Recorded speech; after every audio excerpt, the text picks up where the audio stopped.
Along with Erica Weston and Jim Edmonds, I'm Dan McLaughlin.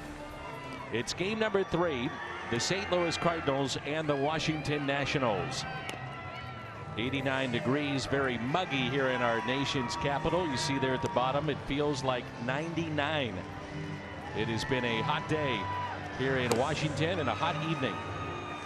Matt Carpenter at the top of the lineup, followed by Jose Martinez and then Matt Adams, the former National. Marcell Ozuna, 2 home runs hit last night. Paul DeJong, Yadier Molina, Harrison Bader, Jairo Munoz, and the pitcher Miles Michaelis batting 9th. Tanner Roark, his 28th start of the year, 8-14 the record. And as the season has gone along, Jimmy, he's gotten better and better. He is having a pretty good second half, and just one of those guys you hope to kind of slow down a little bit and the ball and play, go hard. And talked about it last night, back to the basics again and just try to get some runs started early and often. There's a look at his Hyundai pitch arsenal. He lost to the Brewers on Friday, gave up 4 runs over 6 innings, and a 4-1 loss. Washington has scored a total of just 1 run across Roark's last 2 starts. And here's Matt Carpenter. First pitch is strike, and we are underway.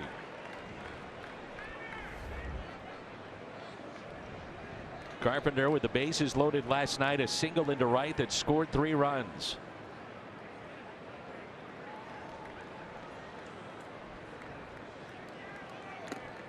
Roark is 2-2 with an ERA over 6. 4 career starts against St. Louis. Gave up 4 runs, 3 earned in 6 innings for a win back on the 16th of August. And the 1-1 pitch lifted in the air. Bermuda triangle, and it drops. They've got the shift there, and it still drops in for a leadoff base hit. They say hit them where they ain't. Well, this outfield is playing super deep. I think this outfield is sneaky big. You can see Adam Eaton is literally out of the picture. It's a pop up to right field that probably should be caught, but thank you very much. Here's Jose Martinez.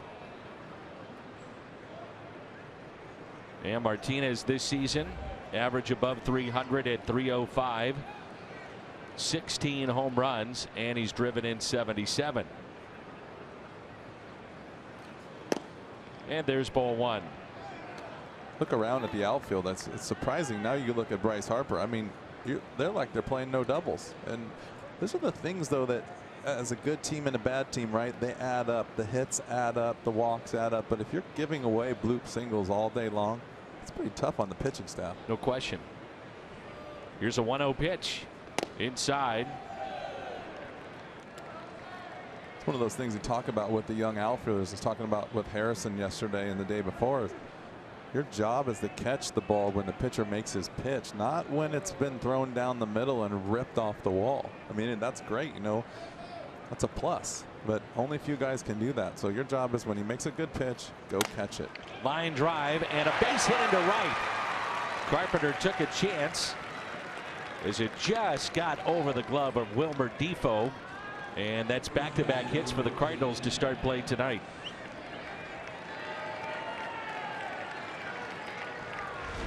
This was close to a double play. So that ball runs back over the plate. He just gets it off the end of the bat. You're right. That could have been a double play if he could jump a little bit higher. Yep. Just a little bit. Now Matt Adams. Roark has shown some improvement over the past few months. Started out 1-4 in June, 2-3 in July, 3-2 in August. And Matt Adams hits one out to deep right at the wall, and his first back with St. Louis. It's 3-0 Cardinals on a home run from Matt Adams, number 19.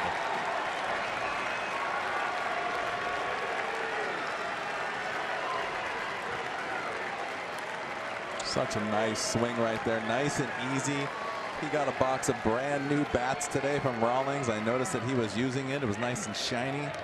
I was just going to let that play out, but what a great home run for Matt Adams. Take a look at this.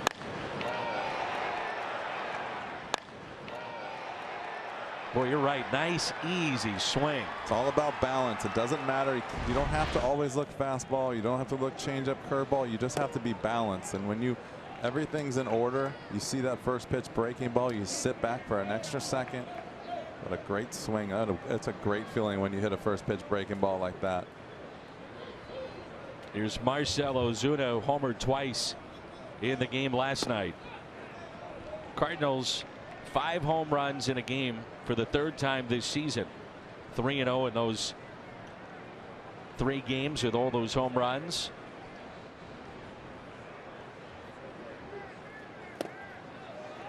And what a start for St. Louis. Back-to-back singles, and then boom, a home run from Adams. I'm sure that's a relief for him. That first one back with the Cardinals. Yeah, you just feel like you're helping out. You know, Exactly. He's had some good at bats, got a couple of hits here and there, but it's nice when you're that big and that's what you're supposed to do, to finally get that home run off your, basically the monkey off your back. It's a good feeling. Count runs full on Marcell Ozuna. That's what he was talking about when he was reacquired by the Cardinals. Just wanted to fit in. Things were going so well. 3-2 pitch. And Ozuna pops it down the right field line. Eaton, long way to go. And it drops in. It's a fair ball. I mean, Jimmy, you could make a case. Those are 2 balls hit in the air that probably should be caught.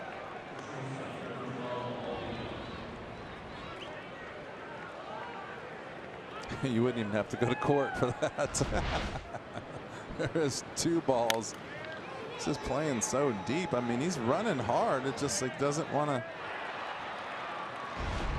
finish it off. And the ball last night he bobbled. It's just like sometimes these guys that kind of get behind in the standings, and it's almost like that extra gear isn't there anymore. But like I said, it makes it tough on the pitcher. And now Paul DeJong. That's 4 consecutive hits to start tonight. And a strike to DeJong, who homered to the opposite way in game 2. Right now your pitcher's sitting on the mound with the guy on first and nobody out, down by 3. He's given up a bloop single on a jam shot, an off the end of bat bloop single, a first pitch breaking ball for a homer, and then a fly ball for another single. Not going his way right now. 0-1 pitch. 1 ball, 1 strike. Paul DeJong playing in career game number 200 last night, and a lot of home runs along the way. He's just getting better and better as he learns the league.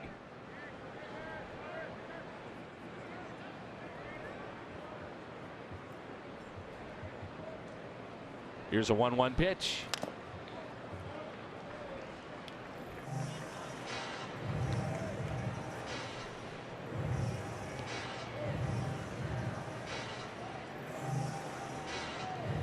Cardinals have homered now in 101 of 140 games this season. 69-31 when they hit a home run. They've got one already from Matt Adams. And the 1-2 pitch struck him out, and the first out in the ball game. Take a look at the defense behind Tanner Roark. Around the horn, presented by Dobbs Tire and Auto Centers. Soto, Harper, and Eaton in the outfield. Rendon, Turner, Defoe, Zimmerman along the infield, and Pedro Severino behind the plate. The biggest of those home runs, Yadier Molina and his grand slam on an 0-2 pitch. There's strike 1. What it is about the hitting that's contagious. I think the home runs are even more so. We start to see guys like all of a sudden taking bigger swings, and it's almost like you watch the game from the bench thinking, oh man, he must be making mistakes. I'm going to go up there ready to hit. That ball's right out over the plate, and Yadi takes a nice hack at it. It was his 6th career grand slam. 0-2. 6 career grand slams. It's tied for 6th all-time in franchise history. Albert Pujols the most. He had 12. And the RBI total up to 61 for the Cardinals catcher. Ozuna the runner at first, and an 0-2 pitch. Hit softly to second. 4-6 3 on the double play. Defoe made sure he didn't catch it. Let it bounce, and it turned into a double play. Cardinals jump out with 4 hits in the first, and Matt Adams with a 3-run homer. Miles Michaelis, some extra rest going into this start, takes to the mound when we come back. Matt Adams strikes against his former team with a 3-run homer in the top of the first, and the Cardinals have an early lead. Miles Michaelis with a record of 13-4, ERA under 3. We mentioned it last night. 27 starts, only 27 walks. And after the last 2 nights for Cardinal pitching, that's a good sign. Yeah, I don't know what was in the water the last 2 days, but talking about a lot of walks, and even on both sides, it was unusual to see how many balls were up and out of the strike zone. Hopefully they can correct that tonight. Eaton, Turner, and Harper, followed by Rendon, Soto, and Zimmerman. Defoe, Severino, and Roark. Adam Eaton hitting .296. So the Nationals walked 9 times, or rather 11 times in a 9-inning game last night and lost. First game all season in all of baseball, team was walked that many times in 9 innings and lost the game. It's hard to do. I was going to say, think about it. It's hard to do. I mean, it's like having 9 extra hits. 10 extra hits, 11 extra hits. Add 11 hits to your 9 innings worth of work, on top of what you're doing with hits and running the bases. And yeah, to not win that game is pretty unusual. Let's hit out of play. 1-2 on Adam Eaton. Pitchers in this series, the 17 hits, 21 walks. Crazy. Look at that stat at the very bottom. It is. Only 4 of those walks have scored. Ran into the right club, maybe at the right time. Somebody else that was hot, it could have been ugly. Put in play, a little chopper hit to third. That's Carpenter over to Adams for the out. Around the Horn is presented by Dobbs Tire and Auto Centers. Ozuna, Bader, and Martinez in the outfield. On the infield, Carpenter at third, DeYoung at short, Munoz at second, Matt Adams the start at first base, and Yadier Molina is the catcher. Remember, Miles was originally scheduled to start last night. Cardinals decided to give him an extra day of rest. And there's a ball to Turner.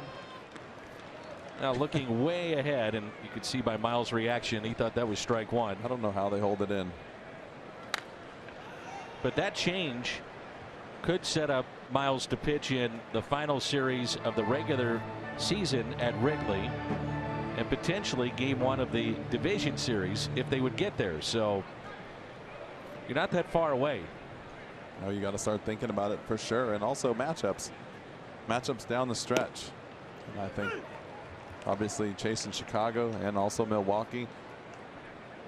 From time to time, you got to think about what's going to happen when you get a chance to face those guys too. 2-2 the count. Michaelis in his last start, it was against Pittsburgh. 5 innings, 8 hits, gave up a couple of runs, but did take the loss, his first since the 29th of June. That's caught by Adams for out number 2. Let's turn to Jim Edmonds' Toyota, key to the game. What we've been talking about so far all night. The thing that's killed them the last 2 nights, no free passes, no walks. It's a pretty good guy on the mound tonight to erase that bad habit that they've had the last couple nights, but just keep excess guys off the bases when you don't need them out there, and you really keep the run support for the other team down.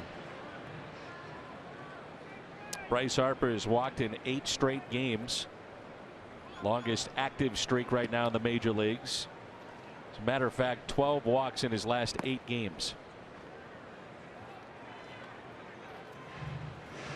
Check out these shoes, Danny. I think maybe he lost a pair and had to go with, I'm kidding, but those are pretty awesome. Wish we could wear stuff like that way back when I played. Roberto Clemente Day, and That's what those shoes signify. Was watching the MLB channel today, and they all kept talking about how they should maybe retire number 21 all over baseball. Those pretty interesting conversations today. Left-handed batters, by the way, last 2 starts against Michaelis, hitting .536 with an on-base percentage near .600. So he's had some issues here with the lefties, and primarily it's been his breaking pitch that's getting hit.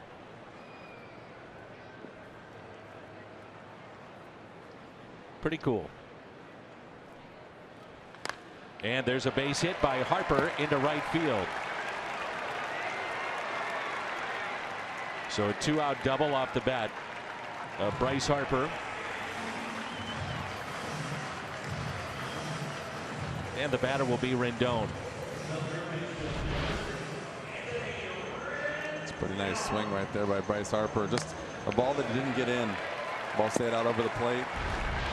Trying to get it inside, did not. That's the thing too, you know, you get a little bit tired. I think the majority of Michaelis's walks have been in the second half of this season a little bit, and his control has definitely been a little bit below what it was early on. And I think sometimes you get tired. You're trying to press and trying to make pitches when you're not used to having to make them, and just overall legs being not as fresh, and it's tough to have that. It's tough to have that pinpoint control for the entire season. Nationals in the first 2 games 4 for 20 with runners in scoring position. Here's Rendon hitting .292 with 18 home runs, 67 runs batted in. 0-1 pitch. A beauty. 0-2.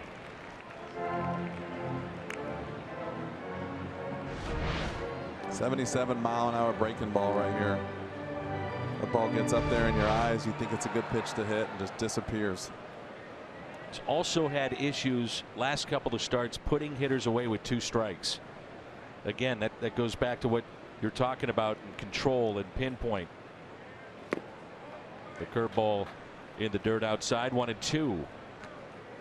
I think also too, what I've noticed a little bit is he hasn't pitched in as much, especially to the lefties, as he did earlier on in the season. And sometimes that's a thing too, right? If you have trouble getting it in there, then you just don't go in there as often, and then the guys start leaning out over the plate. And like Bryce Harper just did, if you don't get it in there, it gets smashed. Center field, Bader, a diving attempt. He trapped it, and a throw to the plate. It's in time. Unbelievable by Bader. He trapped it and still got up to throw out Bryce Harper.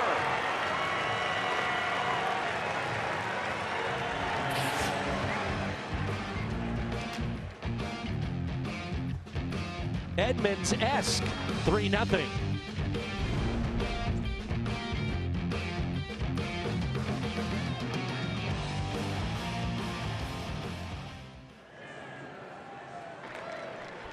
Bryce Harper thrown out with 2 outs and a base hit to center, in which Bader dove and trapped it. How does that happen?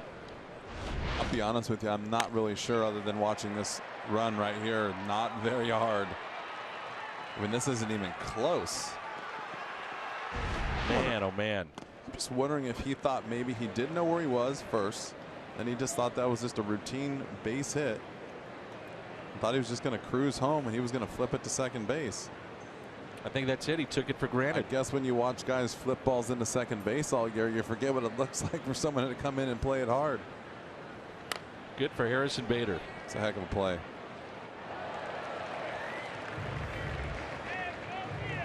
You think about his speed last night on a base hit to right, scoring from first.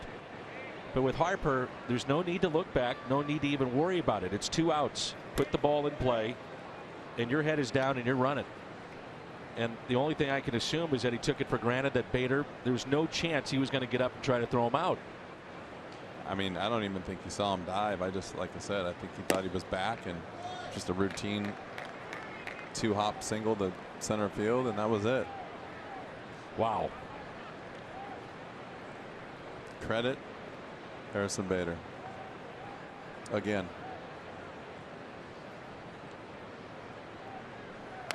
And Bader hits it out of play. You know, some of the things that he's doing is that he's taking advantage of guys that, let's say 99 out of 100, a guy at first base doesn't score on a base hit to right. 99 out of 100 with 2 outs, Bryce Harper scores on somebody trying to make a diving attempt in center. The other thing too, Jimmy, he takes a chance of trying to get that ball for the 3rd out. It gets by him. It's at least a triple, a run scored, if not maybe an inside the park home run.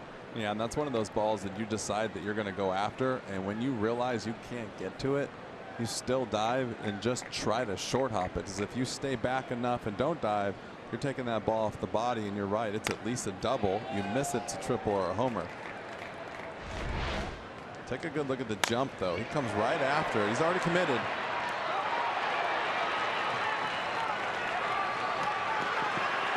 Wow. 94 miles per hour getting up after the dive. 3-2 pitch. And Bader lifts it out to shallow right field. The second baseman going out to make the catch, and that's Wilmer Defoe. It brings in Jairo Munoz. 3-0 our score. MLB at bat, your #1 Cardinals app. Customize your experience to catch every moment this season. Cardinals home screen icons, features such as the MLB.TV game of the day, pitch tracking, and more. Download MLB at bat today.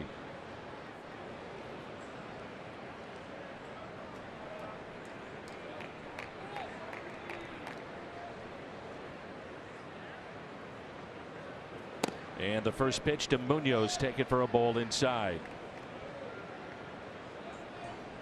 You know, we had a play earlier in the season that happened to Ozuna, and it was the same similar ball, but it didn't work out for him, and everyone asked, oh, what would you have done better? And you really don't, you can't do better. What you don't see is this right here. Watch this ball sink at the end. He's thinking he's going to catch that ball the whole way, and then it becomes, I'm going to catch this too. Oh my gosh, I have to save my own rear end and knock this ball down somehow. And that happened to Ozuna this year earlier in the season, and he didn't knock it down. Ended up costing them the game, but similar ball. It's just amazing. Like I said, you either make it or you don't. It's what they call it, do or die, and that's just a great play by Harrison Bader. Here's a 1-1. Popped up and out of play. Still can't believe he threw him out at home, but Jimmy, it wasn't even a bang play. He got him by 3 steps, it looked like. We've been talking off the air about this. I know you appreciate great defensive outfield play, and the more you're watching Bader, the more you appreciate what he's doing. For sure. And I just had another conversation a little bit with him today, and Willie McGee, and just trying to give him as much knowledge as possible. And Willie and I had talked about, like, he wished that he had somebody there when he was younger that gave him different angles. You know, sometimes you play with the same organization for so long, you hear the same voices. And I told him I was lucky enough to have a couple different guys teach me how to play the game in the outfield, and gave him some thoughts, and he was like, man, I wish I would have thought about that when I played. And then, so it's nice. Both of us are bouncing things off of each other to give to Harrison. And Willie said, you know what, he's smart enough to understand that he can kind of take what he wants and learn, you know, at his own speed. And so he keeps making plays like that and keeps listening to what's going on. I think he's just going to get better and better. And the next thing that comes is positioning and actually knowing your hitters. And the funny thing is knowing your pitchers, right? We've had so many young pitchers up here that he hasn't had a chance to really stand out there and watch them for a whole year. It's been a different guy every night, and new bullpen guys and guys getting hurt. So he really only can get better. Good battle here with Munoz. Jairo almost came up with the defensive play of the night late last night in right field. Did take a home run away. So he went over the wall, but could not keep it in the glove, but brought it back in the ballpark. And the 2-2. Yanks that foul down the left field line. Munoz has played third, short, second base, and the outfield. Brought it back in off the bat of Ryan Zimmerman. You mentioned it last night. He was about a half step too early with the jump. There's the guy's name in left field for the Mets. Made that play off of Scott Rowland in the playoffs. Andy Chavez. Andy Chavez, yes. It was almost the identical play. You were doubled up on that play if memory serves correct. I was. I thought when that happened, well, maybe it's not the Cardinals' night. I was right there with you. With a numb foot.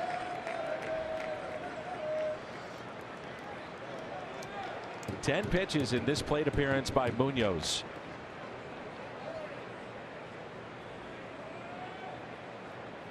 Jose Martinez with his megaphone. And Munoz pulls it foul again. That's now 11 pitches.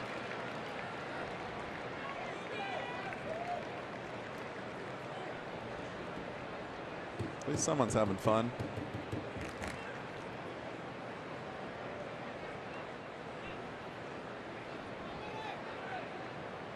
The 2-2 pitch. Munoz chops it up the middle, gloved by Turner, and he makes the play. 2 outs, and the batter will be Miles Michaelis.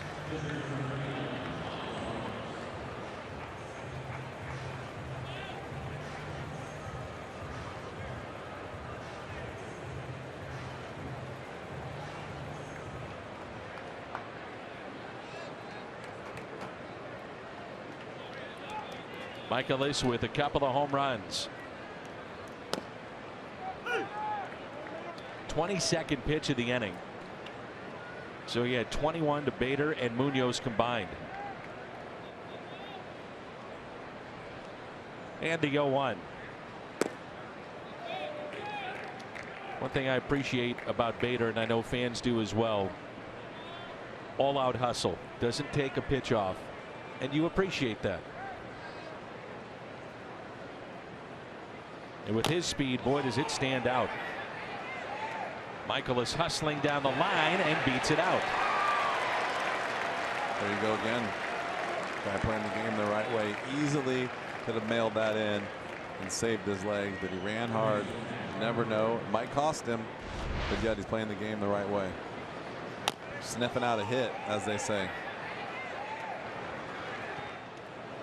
Quickly out of the glove, and then a little double clutch.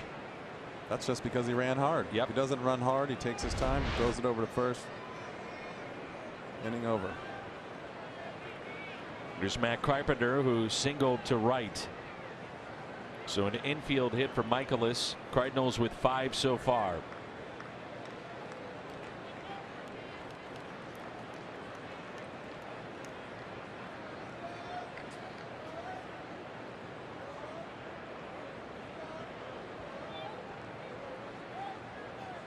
First pitch, take it for a ball.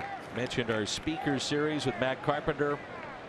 Talked with him before the game. He's fired up because proceeds, some of them, tickets sold on September 11th, will go to Cardinal Glennon.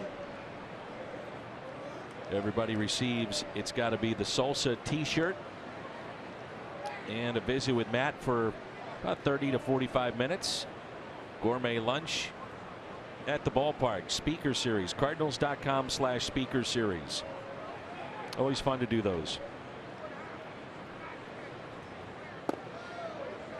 2 balls and no strikes.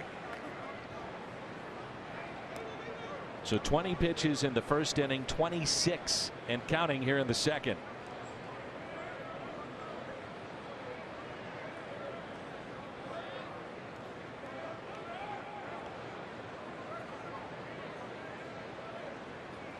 Inside, and it's 3-0.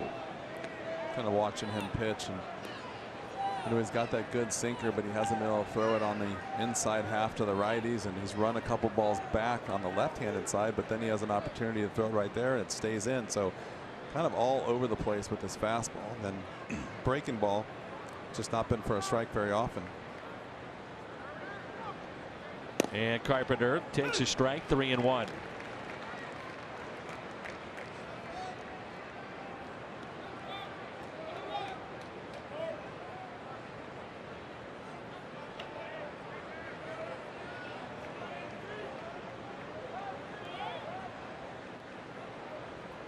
The play behind Michaelis and a 3-1 pitch. Carpenter with a high fly ball sending Harper back and it's over his head. He may have lost it. Carpenter to second base. Michaelis will score.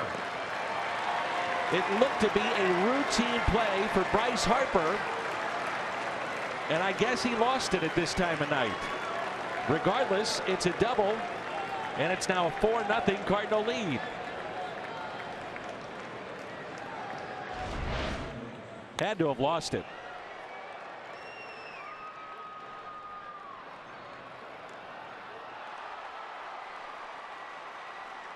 He's in the vicinity of what he thinks the ball may do, and then it's over his head on what would have been a routine catch.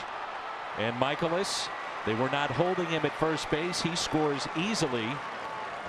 And now the Cardinals have a 4-run lead here in the top of the second.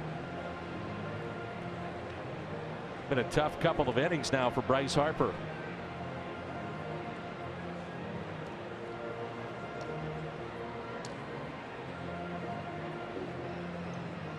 This time of night, Jimmy, you got to rely on your outfielders to maybe help you out, your infielders too, but clearly Harper lost it in the sky.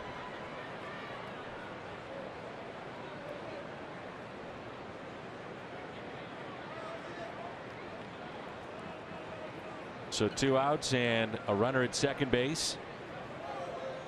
Here's Jose Martinez. Turns out to be a double for Carpenter, and there's strike one. His reaction afterwards, he said, "Yep, couldn't pick it up, didn't see it." Tough start to game 3 of the series for Bryce Harper. And now Carpenter is 2 for 2. And Martinez trying to add to this Cardinal lead. And he does, potentially, with a base hit into right. Here comes Carpenter. The throw is not in time. Martinez to second base, and he's on the bag and stays on it. Good base running there by Martinez as they miss the cut. And with that, Jose winds up at second base. Trades spots with Carpenter, and the Cardinals have opened up a 5-run lead.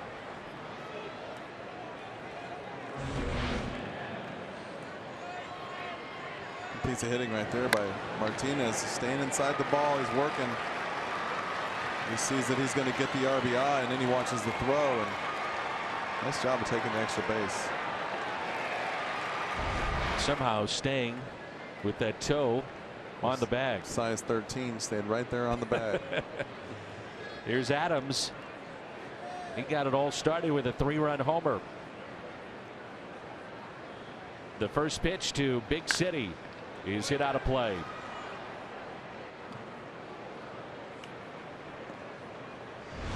So back in the first inning, hanging breaking ball. The sweet swing of a lefty. Home run number 19 for Matt Adams. Here's the 0-1. 1 ball and 1 strike. Cardinals have an off day tomorrow. They'll fly out to Detroit tonight. Friday night, Austin Gomber and Daniel Norris, 2 lefties going head to head. All 3 games will be on Fox Sports Midwest.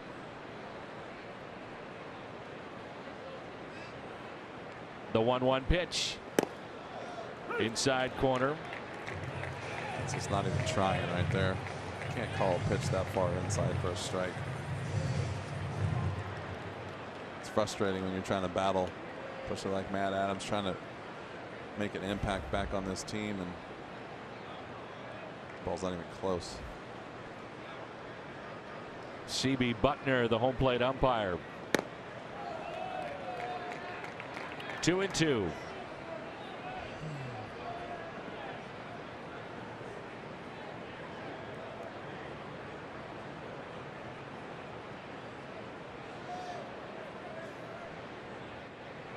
So 2 outs and a runner at second. The 2-2 pitch to Adams. Here it comes. Little chopper Taken there by Roark, and he'll flip to first base. Roberto Clemente Day around Major League Baseball. Cardinals off to a good start. 5-0 here in Game 3.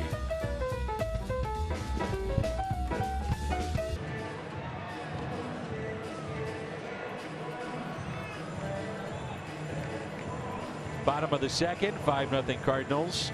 A lot of guys giving back to communities around the United States and really around the world. With more on that, let's check in with Erica. Dan, it is Roberto Clemente Day throughout Major League Baseball today as we celebrate the life, legacy, and the philanthropic efforts of one of the game's greats. Of course, Major League Baseball announced the 30 nominees for the Roberto Clemente Award. The Cardinals nominee Yadier Molina, but plenty of others lend a hand off the field for the Redbirds as well. Of course, Adam Wainwright does incredible work with his foundation, Big League Impact, helping raise over $2 million the last 5 years for many charitable causes and foundations. And of course, Colton Wong recently helping raise funds for his native Hawaii to aid in relief to a volcano eruption earlier this year. Of course, many other Cardinals that helped the cause throughout the year as we honor Clemente today, guys. So many great stories and players over the years that have given back. For instance, Jim Edmonds Field back in St. Louis. It was a $1 million donation, if memory serves correct, to Cardinals Care. Yes, it was. Can I have some of it back now, please? No. I'm kidding. Jimmy. It's a lot of fun. You know what? The crazy thing is that these guys do it in the middle of the season or when there's a lot going on, and it's really easy to sit back and just say, someone else will do it, you know, like Yachty, and see Colton right there.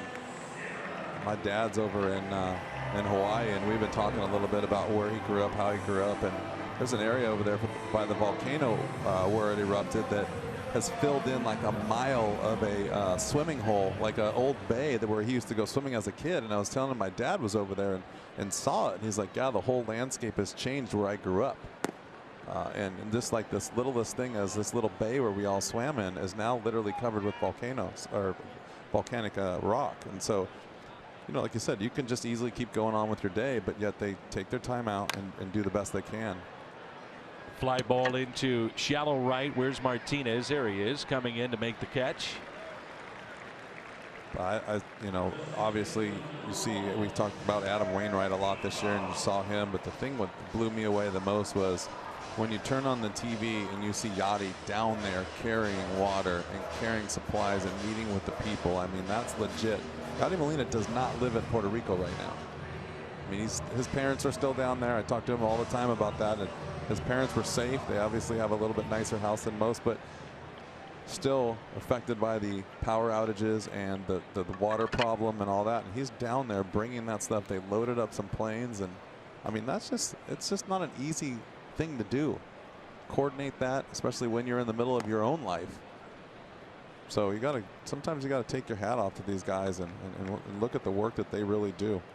That was within a 48-hour period. The season ended, and Yachty was on a plane with others to provide relief and assistance. Here's a 1-0 pitch to Wilmer Defoe, homered last night. 1 ball and 1 strike.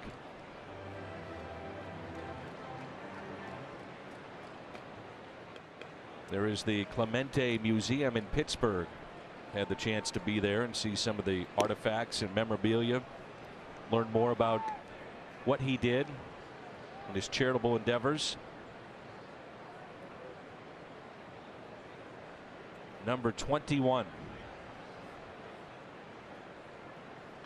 And the 2-1 pitch on the ground to Adams. Michael is to the bag for the out, and an easy 1-2-3. Ozuna, DeYoung, Molina coming up on Roberto Clemente Day. Watch this arm. One of the all-time greats.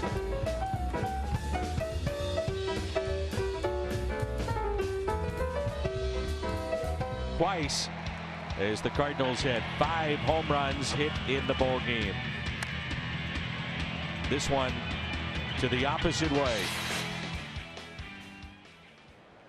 And the first pitch to Ozuna swung on and missed. The Kubota power stats, longest average home run distance, minimum of 15 hit this year, and Ozuna's hit some long ones, 420 feet.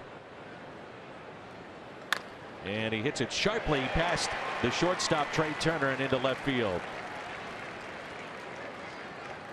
Ruled a base hit. Ozuna 2 for 2.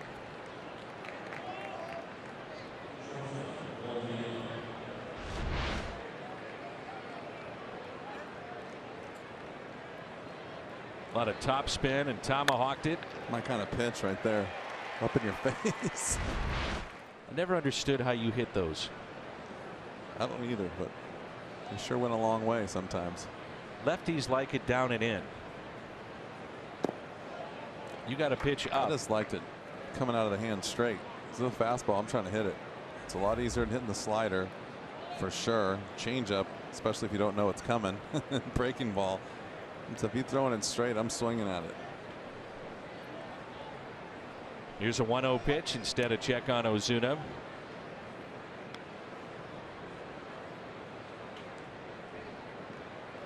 I mean, you have to take your chances with guys that you know you can handle, right? If you got a guy throwing 95 to 98, 97, you're not swinging at that pitch. You're not even trying to. I remember facing Brad Penny when he's throwing 99 for the Miami Marlins, and I literally would just stand up a little bit taller and just try to hit the ball off the left field wall, like at that angle. I'm not swinging at anything high. You can't catch up with it. It's like trying to face, you know, you get Scherzer and guys that throw that hard up in the zone. That's when you're not doing that. But when you get guys in the low 90s, anything that's straight, you're going to go after. Here's a 1-1. Popped up. Zimmerman over and makes the catch going in the dugout of the Nationals. And with that, Ozuna will be awarded second base because Zimmerman is out of play.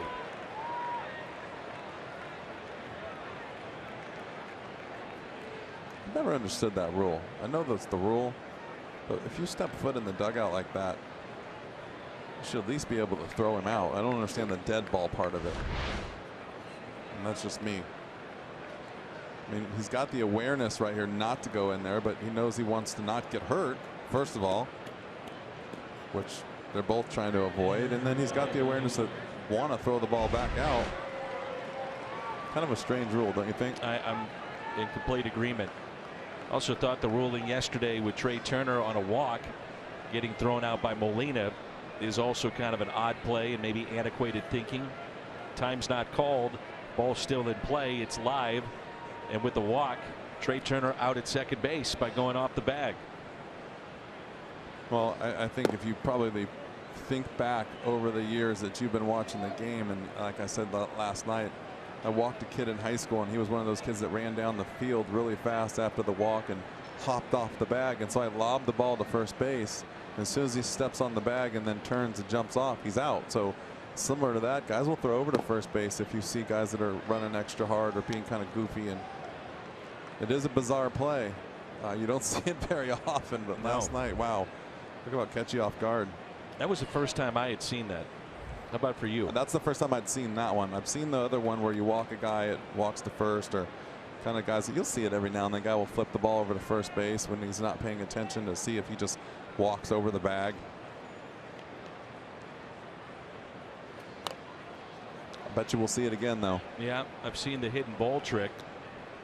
Now, if you're doing a hidden ball trick, the pitcher cannot be on the rubber. Matter of fact, he's got to be off the mound with that. Got to be away of the vicinity of the rubber and the mound, and then you can have a hidden ball trick. Seen that one time.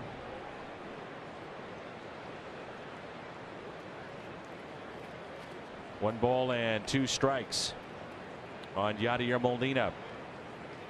Inside, 2-2. Also find it interesting this year, and we had a play over the weekend, and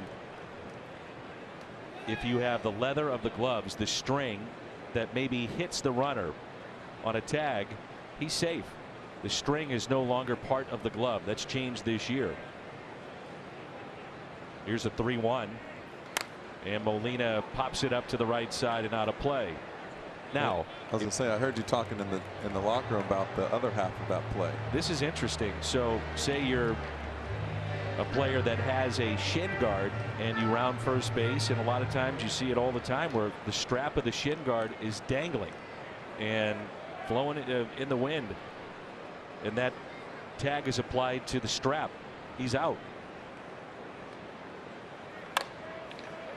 Hit to short. Turner makes the play. That particular portion of the equipment is considered part of the body.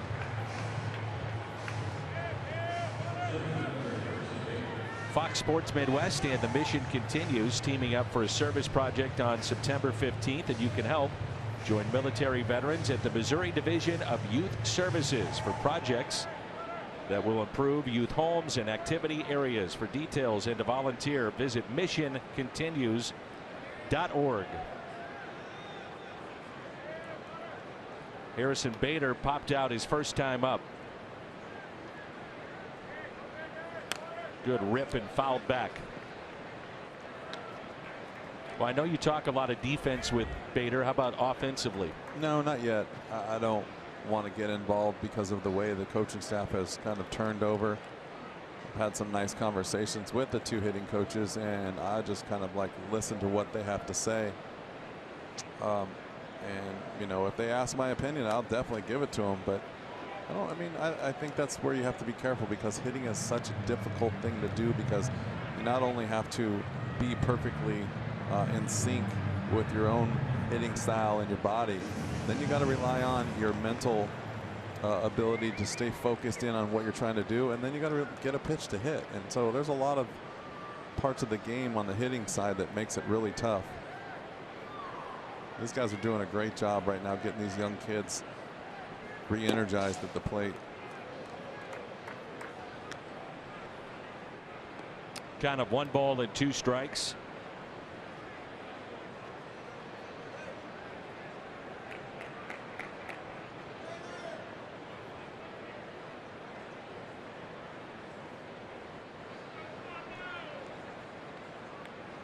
Runner at third base, Ozuna. Into dirt. Severino kept it in front. 2-2. Cardinals already with 8 hits in the game and a 5-0 lead.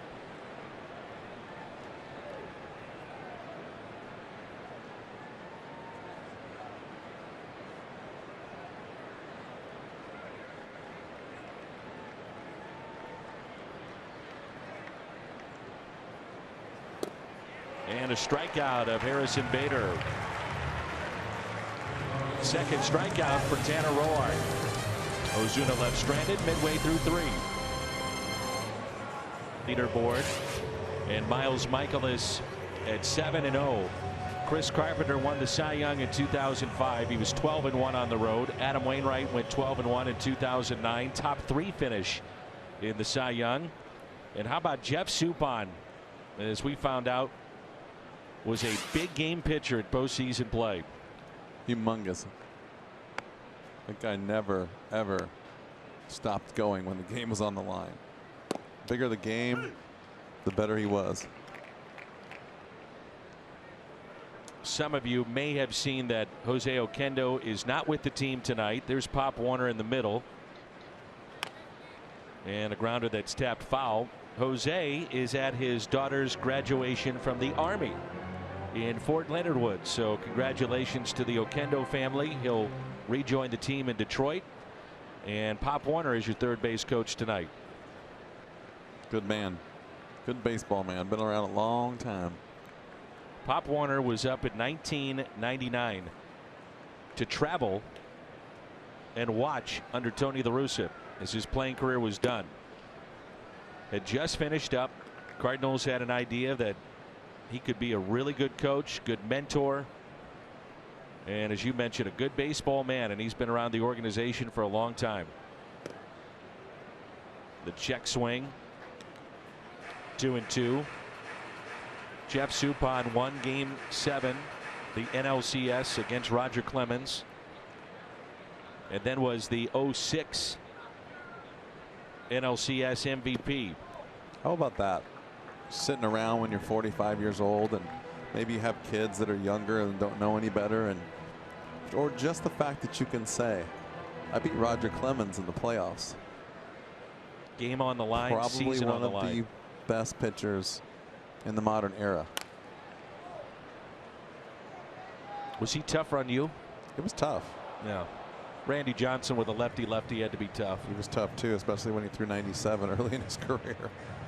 I just feel like, you know, you have to. I think it's like I talk to these young players all the time. It's almost like a reverse psychology against these good pitchers. Is you take their best pitches, right, and most of them aren't strikes. DeYoung has to hurry, and the stretch by Adams and the out. Hustling down the line, Severino, and making a case that maybe Adams was off the bag.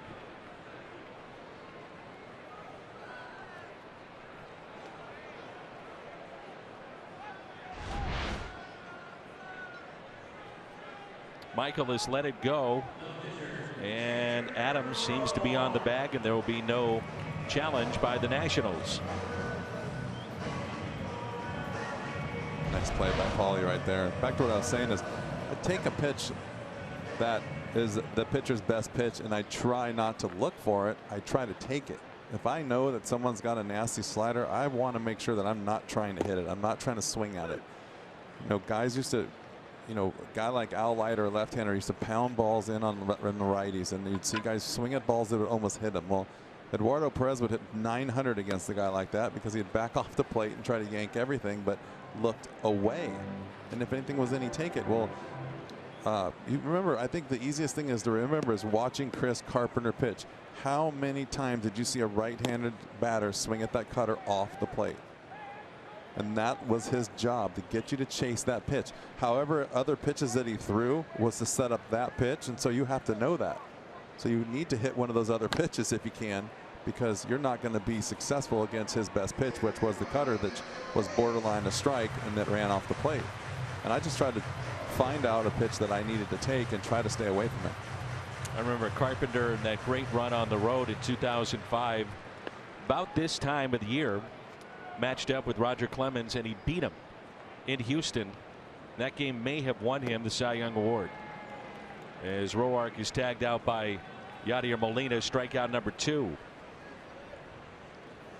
September 14th, that's a Friday. 30,000 fans 16 and older can help honor the 90-year anniversary of the 28th season by taking home a one-of-a-kind 1928 replica jersey featuring pinstripes, throwback Cardinals logo, and it's presented by Old Dominion Freight Line. Cardinals.com/promotions.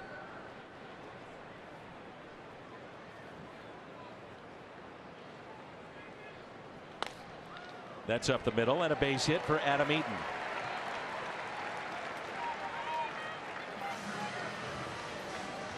So a 2-out single by Eaton. Made a pretty good pitch and just missed it coming back up the middle.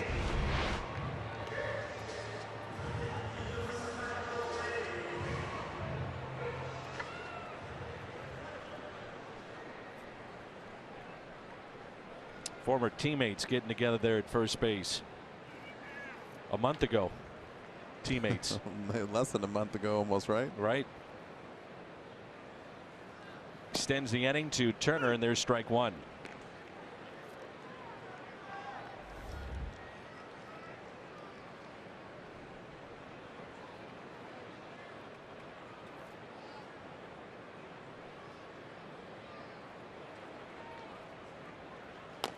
And a chopper. Tough play here at third for Carpenter. No play. And with the speed of Turner, he gets down the line. It's an infield hit. And that will extend the inning now to Bryce Harper.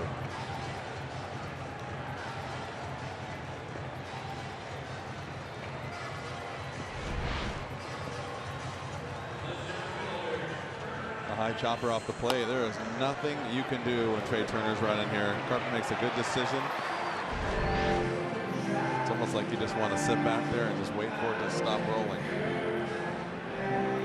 It's a helpless feeling when you are supposed to make a play on a ball and you know right when it's hit. You got no chance to throw him out. Well, you got Harper here. Michaelis has had his issues with lefties here recently. Bryce with a double into right field back in the first inning, then was thrown out by Bader trying to score on a single.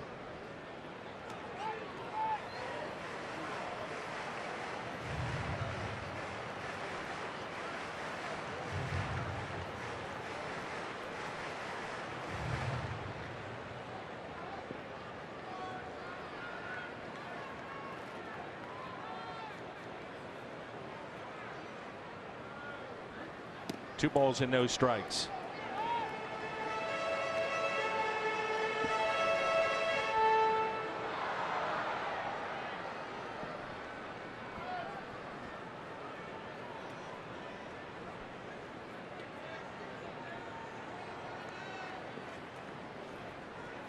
.381 in this spot with 2 outs and runners in scoring position. The 2-0 pitch. How good is that on 2-0? It's a great pitch, and it's a pretty good swing too.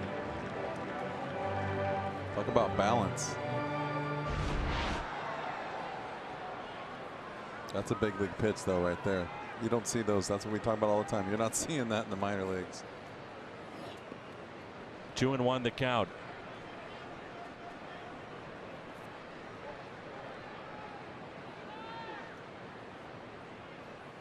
And it's hit sharply but knocked down by DeYoung. And everybody safe on the infield, but that'll save a run from scoring. Nice play again by Paul DeYoung.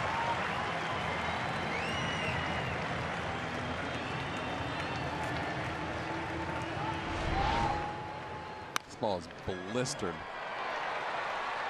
Paul makes a nice play. Wisely hangs on to it. That's about as much emotion as you see out of him right there. Notice that. He's a little upset. 110 miles an hour off the bat of Harper, and now they're loaded up for Anthony Rendon, and all this has been done with 2 outs. Pair of infield hits, and then the chopper past Miles Michaelis into center field. Rendon singled first time up, and then thrown out was Harper trying to score. So 2 outs and they're loaded up. To third, Carpenter flips to second, and the threat is through. The Nationals strand the bases loaded. We head to inning number 4, and it's 5-0. 30 on Friday night, Saturday at 4:30, Sunday 11:30. And that's a look at our Budweiser What's on Tap, and all the games will be seen on Fox Sports Midwest. Jairo Munoz, Miles Michaelis, and Matt Carpenter for St. Louis. Munoz grounded out to short, his first time up.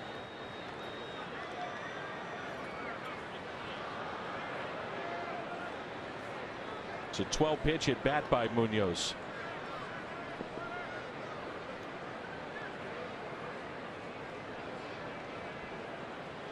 And the first pitch is swung on and missed, and we're underway here in inning number 4.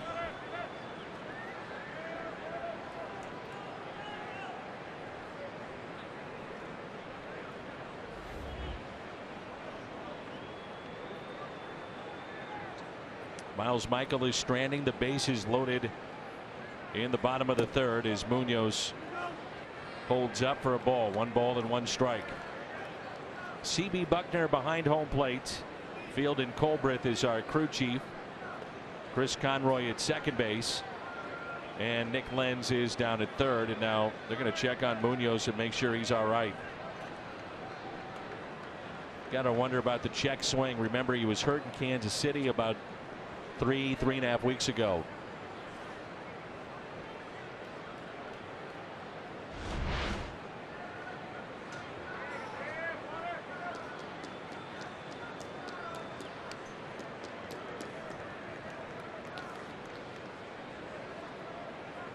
Grimacing there, but he's going to stay in the ball game.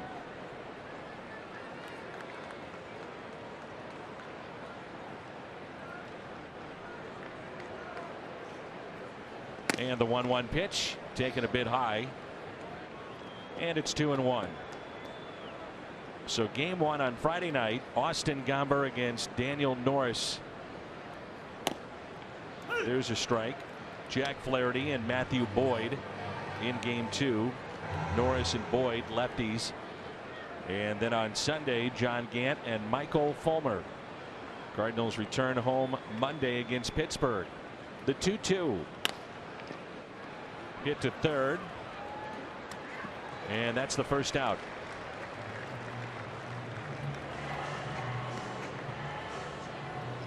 And Munoz slow to return to the Cardinal dugout. Reminder that Cardinals baseball is brought to you by St. Louis Children's Hospital and Washington University Physicians, guardians of childhood, and by Toyota. Let's go places.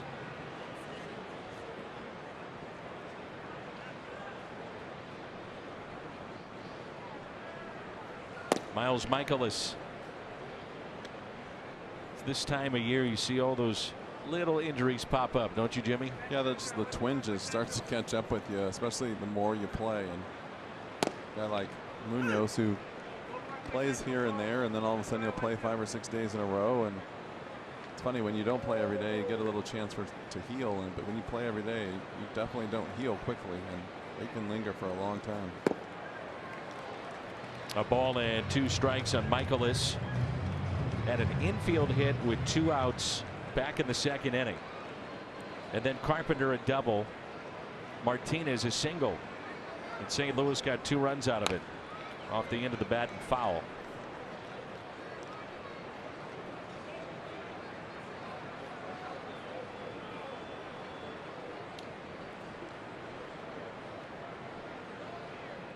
Tanner Roark already at 81 pitches tonight. Strikeout on the outside corner, his 3rd of the night.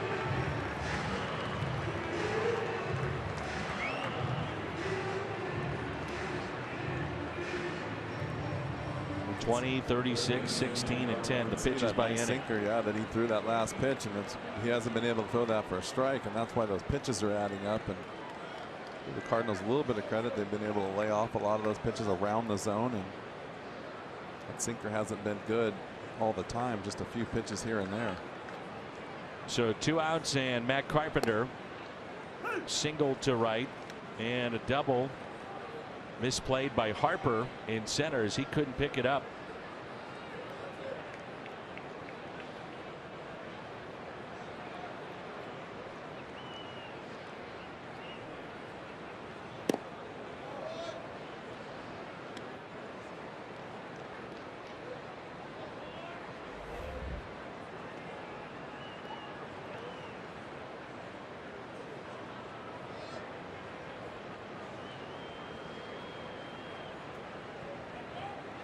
And the 1-1 inside, 2 balls and a strike.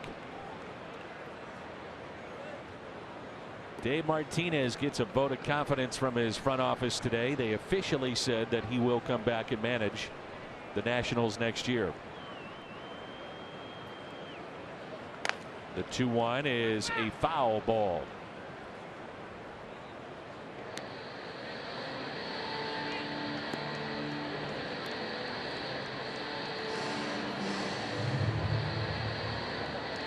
Ever seen a team change their mind?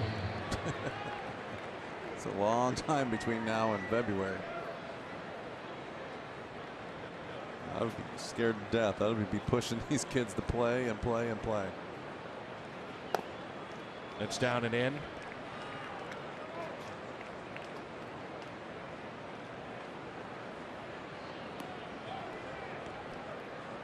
There's Soto. They've got Victor Robles. It may see some time before the season is through as they get a look at some of the younger players.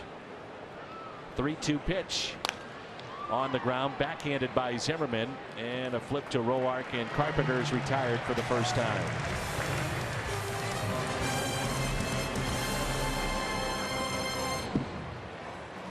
The Cardinals, Wong is eligible to play tonight. The question would be, Erica, will we see him tonight? It's possible we'll see him tonight, Dan. Mike Shildt saying earlier today he was taking a Mr. Kissel approach. He wanted to give it 1 more day before he inserts him into the starting lineup. Likely will be back in the starting lineup on Friday in Detroit. But Colton said his knee injury earlier this season was the reason for the hamstring strain. He said it tinkered with his running style. But he says he doesn't want to leave. He wants to be in the rest of the games that are here, and he wants to try and make a push for these guys. Well, the thing is, too, Jimmy, and that's why I pointed to the offense, but his defense is so good.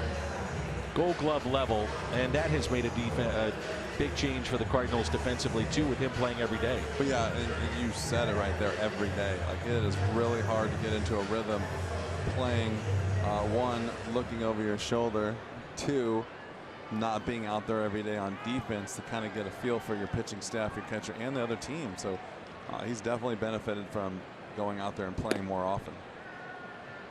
Kyle McGowan, right-handed pitcher, starts to throw in the Nationals pen.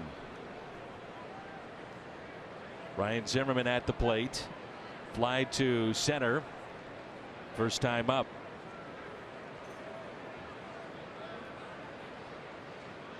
Miles gets a lot of ground balls when he's right. That means potential of double plays. There's a look at Kyle McGowan. 1 ball and 1 strike. The Cardinals have out hit the Nats 8-6. They lead 5-0. Matt Adams with a 3-run homer. RBI double by Carpenter. RBI single by Jose Martinez.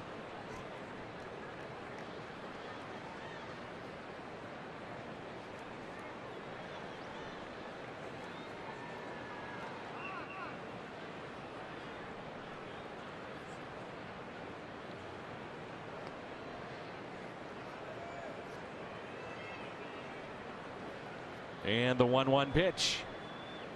Fouled back. And it's 2 strikes on Zimmerman. Only 53 pitches tonight. And this is probably one of those games, even with rosters expanded, that the Cardinals would love to see Michaelis go deep. Tanner Roark at 88. There's some guys in that Cardinal bullpen that probably will not be used tonight, are unavailable.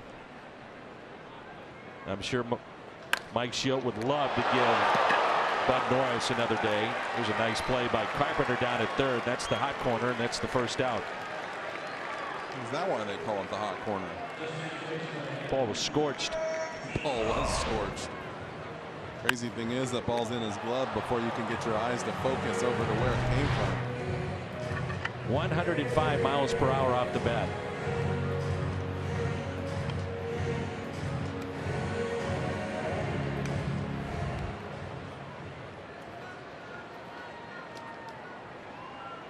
Wilmer Defoe grounded out to first, and he's 0 for 1. First pitch, a ball.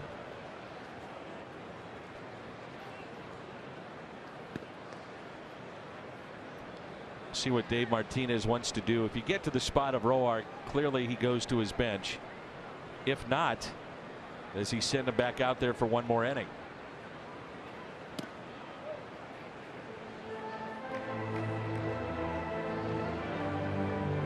Arcia drive to success.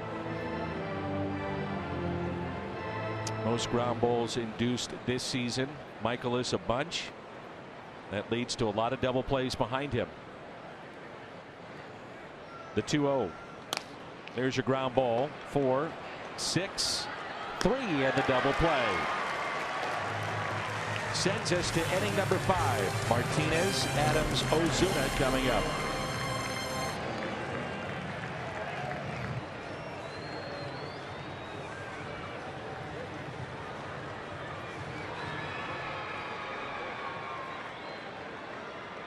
All right, Jimmy, thank you. Jim Hayes will be with us Friday night from Detroit. And here's Jose Martinez. 5-0 our score. Martinez tonight 2 for 2. Run scored. Run batted in. And a pair of singles.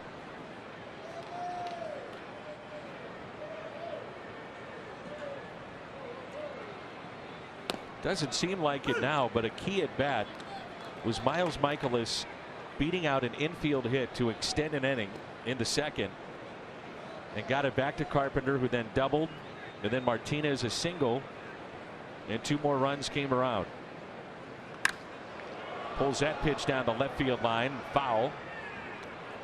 That's a good sign right there. That's something we haven't seen in a while. Finally starting to get that bat going through the zone again.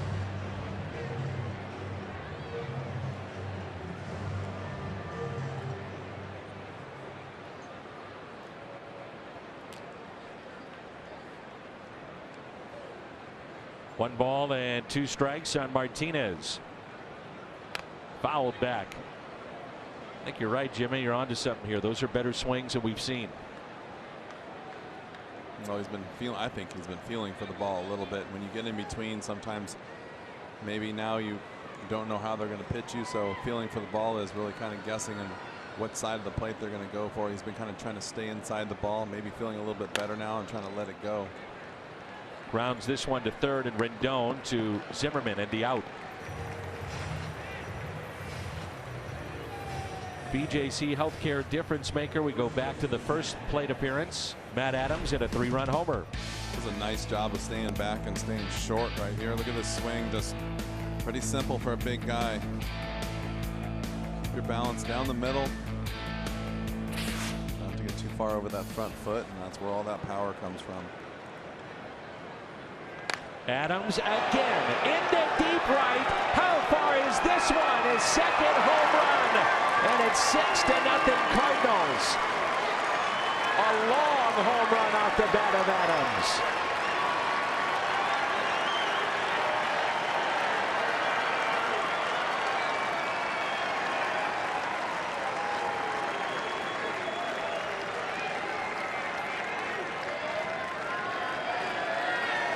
Interesting game. First pitch he hit, the breaking ball for a homer. Got him out with the fastball, and then he tried the changeup. Smashes it.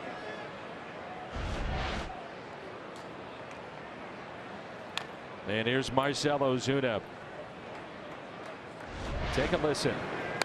Oh boy. It's a brand new Rawlings bat. I'm gonna have to say he's going to use that again tomorrow if he gets a chance. 8th career multi-home run game for Matt Adams. 3rd time he's done that this year. Put a lot of work in the last couple of weeks since he's been here. He sure really has been in the cage every day, working with the hitting coaches, trying to stay back. Exchanged a few late night text messages with him, asking me what I see, what guys see. I talked to the hitting coaches about him, and he's been working, I think, so hard at just trying to get back to where he feels comfortable. It's really funny, like, now that I don't play anymore and it's been a while, you forget how out of sync you can get so quick, and sometimes it's just the littlest thing. It's almost like sometimes it can be your feet. You land on the wrong side of your foot, land on the outside, it makes everything go in the wrong direction. And that's a base hit into left field off the bat of Ozuna. And Marcell 3 for 3, and he's starting to get hot. Hitting the ball with authority. There's Paul DeYoung 0 for 2. DeYoung is the kind of guy, though, that quietly rest of the team, you know, you got Adams hitting a couple of home runs. Yesterday, Ozuna, and then DeYoung will just step in and pop one about 500 feet. And it goes unnoticed. It's like the silent assassin. Exactly.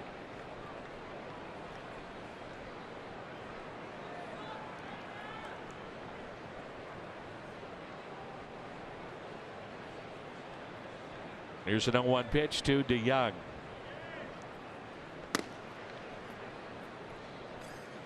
A 6-0 Cardinal lead here in the top of 5.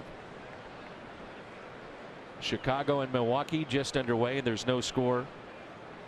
That game has moved to the 2nd inning.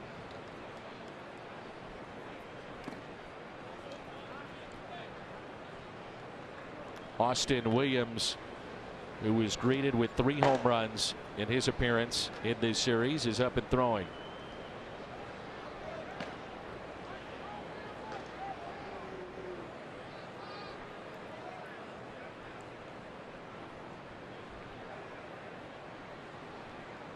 The 2-1 pitch, and DeYoung out in front just a bit and pops it up.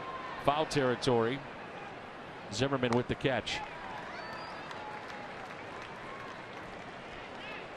With Molina coming to the plate, Old Dominion bringing his best, Yadier Molina, and a career breakdown of what he's been able to do. You could provide some good input on this, Jimmy. You saw him when he came up. Glove first, certainly. Well, he was just young and raw and athletic behind the plate with a cannon, so he just has learned. You get older, you get smarter, you start figuring out things. Not trying to do too much. What do you think the biggest adjustment he's had to make over the years is? Remember, he always would change his stance. That was something that comes to mind. Being comfortable, actually, and kind of having a good idea of what he's capable of, I think. Sometimes you just don't know what you're capable of doing until you do it for a few years, and what really works. 1 ball and 1 strike.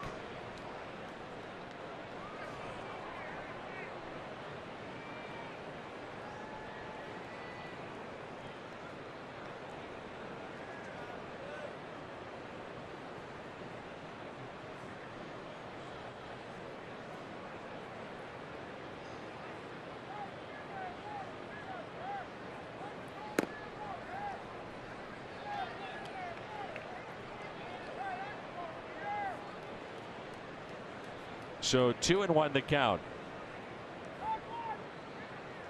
Matt Adams with 2 home runs hit tonight. He's driven in 4 of the 6. The 2-1 pitch, a breaking ball, and it drops in for a strike, and it's 2-2. Cardinals now with 10 hits in this ball game. Molina is grounded into a double play and also grounded out to short. A 2-2. Fastball, and he hits it out of play. Spoiled the pitch. Once again, a very sparse crowd here in Washington. A lot of Cardinal fans in attendance tonight.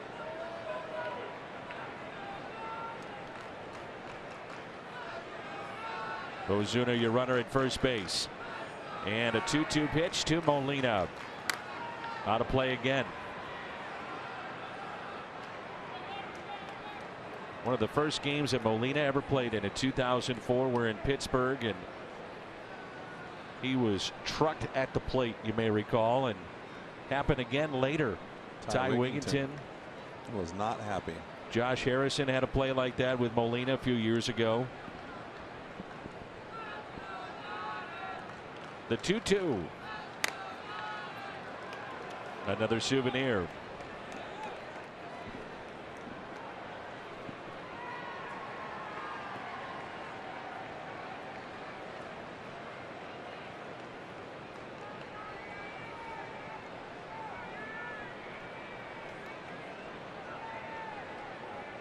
Seven pitches. The plate appearance for Molina. And finally, Roark strikes him out on a curveball. Matt Adams, 2 home runs. First time up, a 3-run shot. This one launched solo. Matt Adams with 20 this year.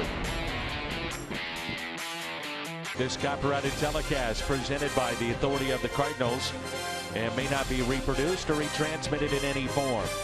And the accounts and descriptions of this game may not be disseminated without the express written consent of the St. Louis Cardinals. 8-9-1. Victor Robles at the on-deck circle. He'll pinch hit for Tanner Roark. Pedro Severino will lead it off. He grounded out to short first time up. 6-0 our score. Tanner Roark goes 5 innings, 10 hits, 6 runs. All were earned. Did not walk a man, struck out 4. 111 pitches on the night. Look at Yadier Molina saying, come on, CB, that's a strike. Does that win the award of the worst one of the year right there? It's been some bad ones. Oh my goodness. You know what? I have to give a lot of credit to these pitchers, and I don't know how they do it because I couldn't. They don't break stride. Yadi's talking to him right now. But they don't look like they're disgusted, and I don't know how they do it. But some of these guys do a pretty dang good job of keeping their cool. 2-1 pitch. Yeah, Michaelis just got the ball back, didn't look back in the dugout or at CB Buckner, just moved on with his business. It's tough to do, I'll tell you what.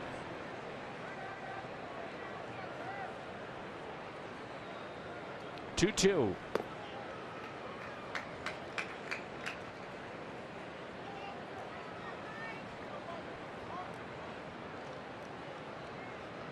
Three and two the count on Severino. Fouled back.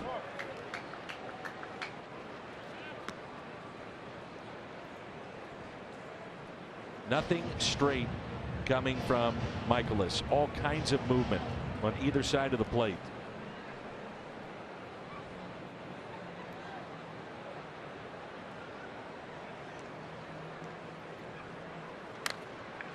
Late movement there, popped up. Michaelis with the catch. I mean, just that little late movement back in on his hands. Well, and the location is what's so important too. And when he throws it in there and keeps it in there, this is such a great pitch.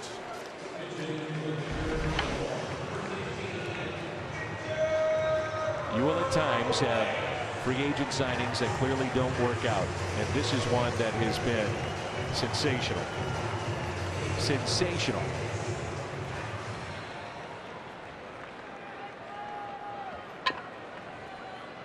Victor Robles, the top prospect for the Nationals.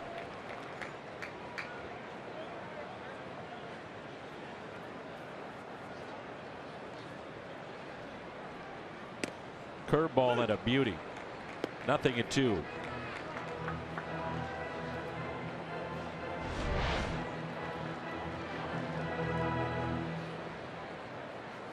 job by Yachty letting that ball get down and get closer to him before he reaches out to catch it.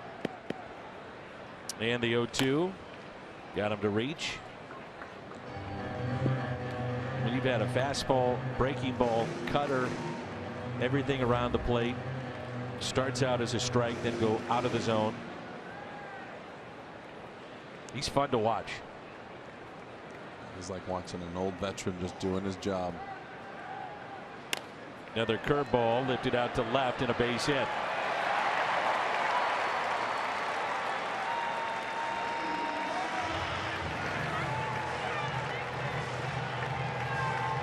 The Mark McGwire bobblehead is coming up Sunday, September 16th. Bobblehead commemorating home run number 62. 20-year anniversary, brought to you by Coca-Cola and Dearborn's. Tickets at cardinals.com/promotions. Did you know Mark well prior to St. Louis? No, not really. Then you got pretty close though when you got to town. Yeah, we grew up in the same area. Played against each other obviously when he was in Oakland, but no, he's not an easy person to get to know, as you all know.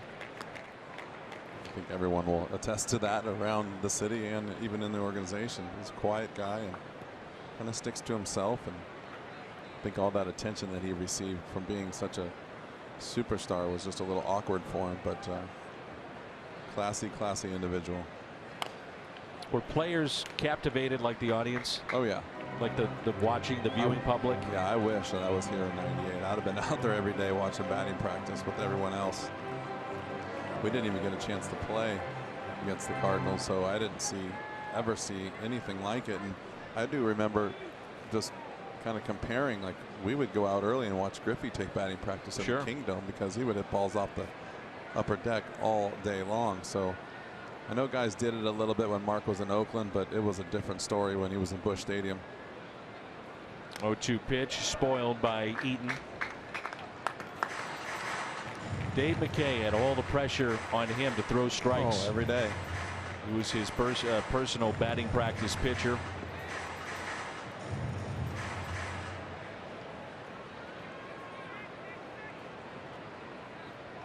And it really was an event.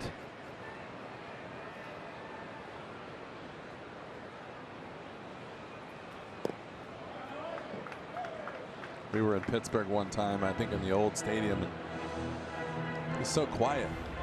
Never really said much. And I remember hitting, and I was looking around, and I was like, where's Mark? And Tony says he's hitting underneath. And I said, oh, he says he doesn't like the fanfare here because of the, the big stadium. The ball's going in the upper deck, and just wants to concentrate. He's been struggling a little bit. That's into right center, and it will drop. Drops in. Bader gets it quickly back in. The relay to the plate. It is in time. Did they get him? They did! strike to the cut, and then a strike by Munoz to Yadier Molina.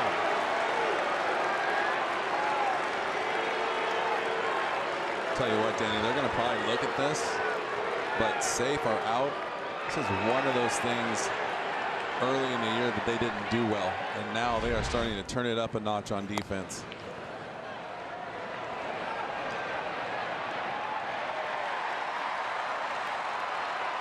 See, Robles had to wait. They made sure it was down.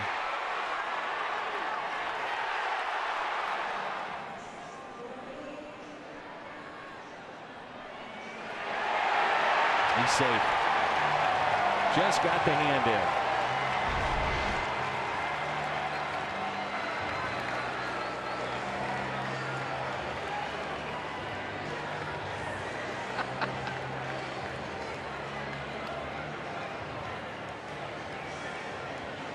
I'll tell you what, though, safe or not, it's still one heck of a relay and a great throw by both of those guys. And it's funny, Jairo Munoz goes from playing second to playing third, playing right field a couple days, and all of a sudden now we all know he's got a cannon. He makes a great throw on that relay.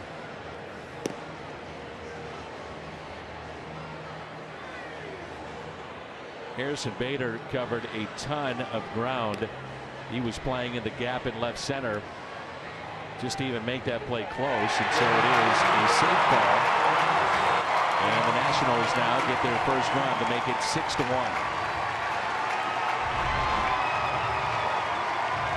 As a catcher, you have to get that lane, and Yadi did it to perfection. And the hand is in. Robles is safe. Very, very close. It was closer than it looked from that other angle. Sure did. No wonder it took him so long. So the RBI double by Adam Eaton. He's 2 for 3. And Trey Turner, who is lined out, and also an infield hit at the plate. First pitch is strike. Harper on deck.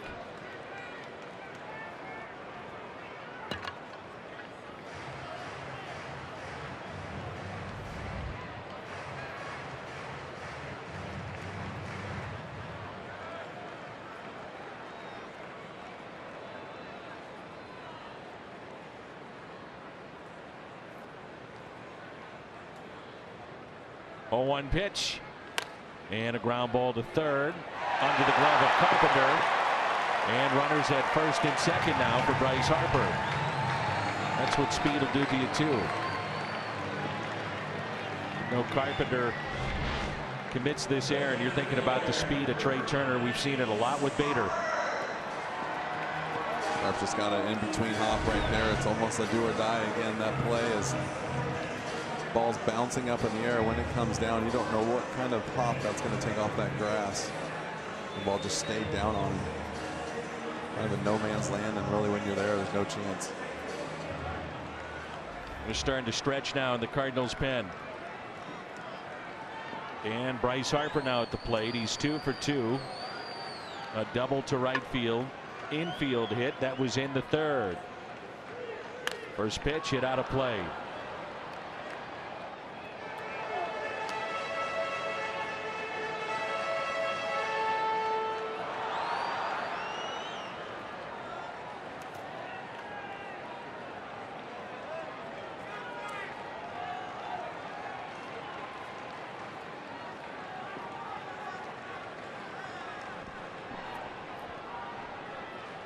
Here's an 0-1 pitch to Harper. Inside, a ball and a strike.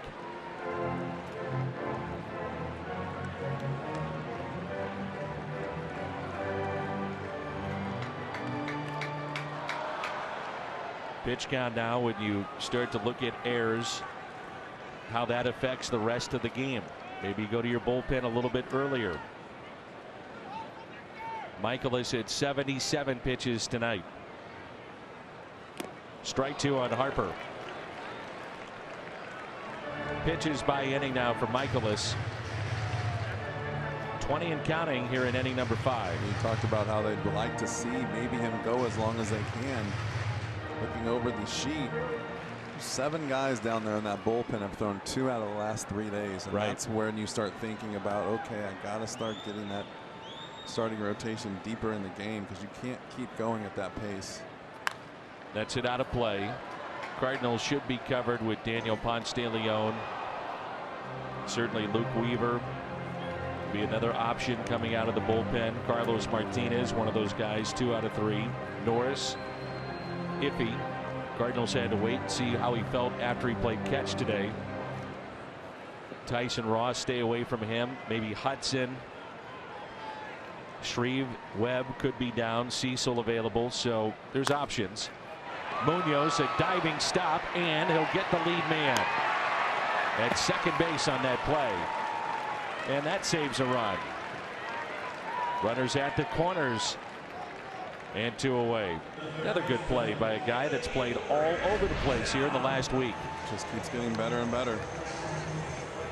That's another spectacular play right there. He saves a run for sure and maybe saves the inning.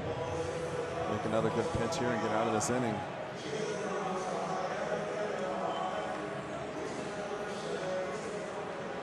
Anthony Rendon. It's Greg Garcia that made a diving stop to end a game last night at second base. We know about Wong, and Munoz fits in just fine. Rendon is 1 for 2.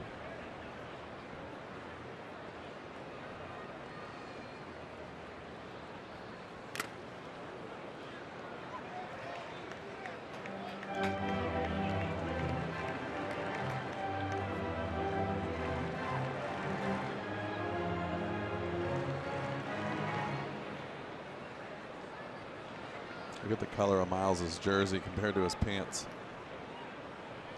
Just a little sweat. Very warm night here in Washington.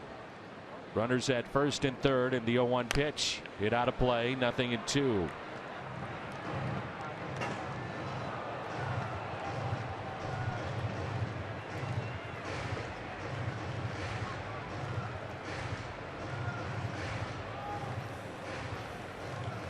To the count.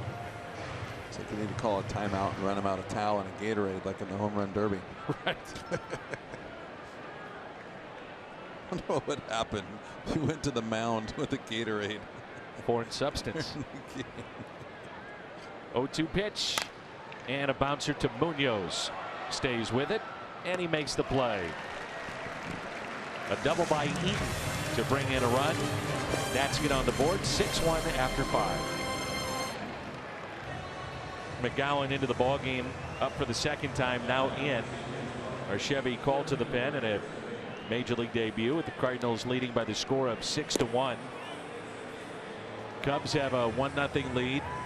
Top of the 4th. Moments ago, the former National Daniel Murphy with a home run. I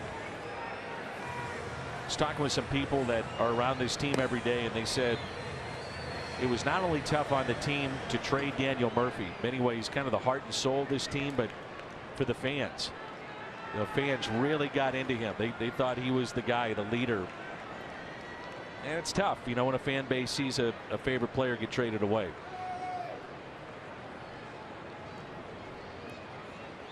Matt Adams now with St. Louis.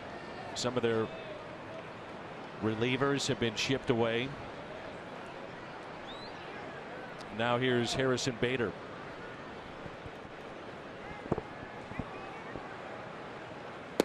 First pitch is strike. They'll throw that ball out. Keepsake for McGowan.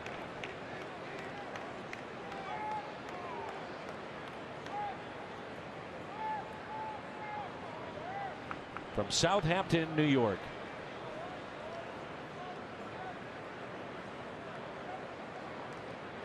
And the 0-1.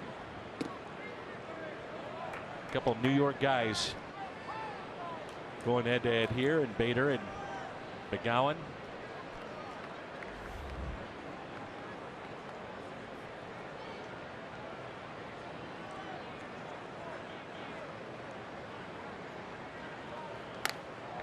Popped up.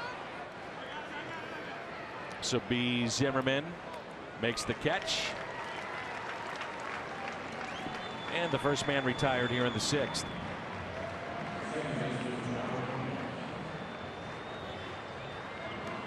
Jairo Munoz and then Miles Michaelis.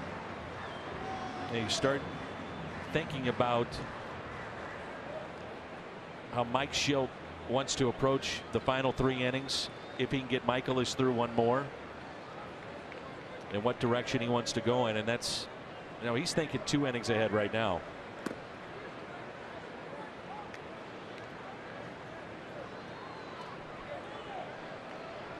Want to thank the men and women of our crew here in Washington. They always do such a great job, and night in, night out, and some hot days here in Washington, and we appreciate their efforts. 1 ball and 1 strike.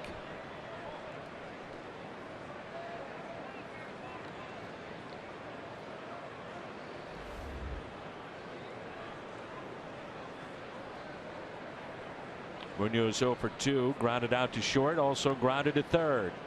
And the 1-1 inside, 2 balls and 1 strike. Over the weekend, the Tigers will be celebrating the 50th anniversary of the 1968 championship club. Came back down 3-1 to St. Louis and won that series. And Tim McCarver will tell you, I'm still not over it. He's got a good memory. Incredible memory. 3-1 pitch. And Munoz drives it out to deep left. It's another home run hit by the Cardinals. This one off the bat of Munoz.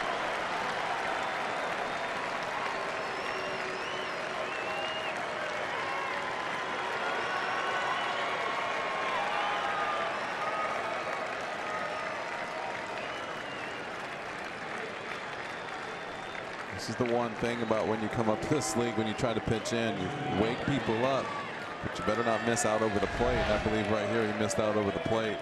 Yes, he did. With only 90-mile-an-hour fastball. Cannot throw the ball down the middle. Munoz now with 8 home runs.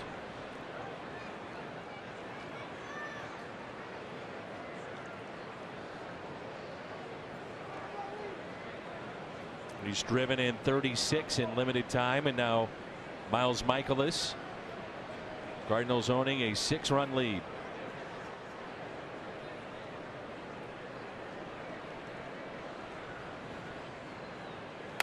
Puts it in play, hits it to short.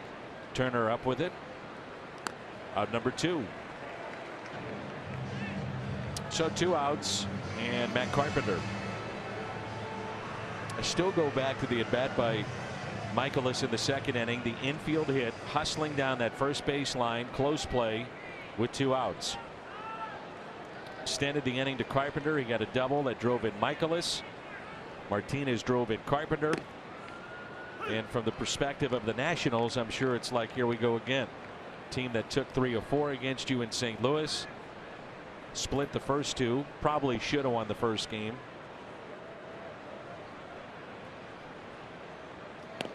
Outside, 1 ball and 1 strike.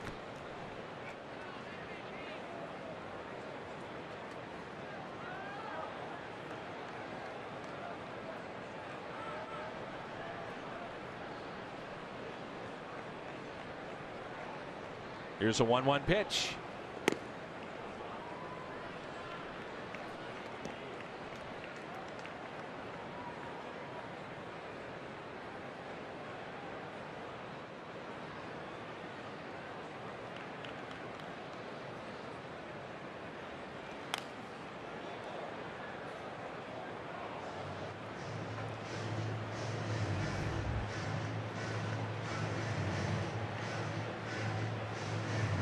Carpenter at 35 home runs to lead the National League.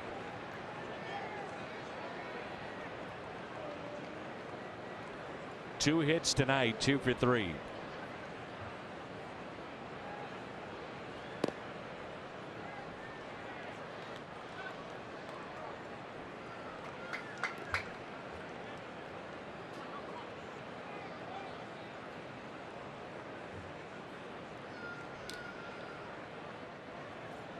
The 3-2 pitch to Carpenter. And Matt hits it out to left center. Harper over and catches this one. Jairo Munoz up close and personal and out. Way out of here on a 3-1. It's 7-1 St. Louis.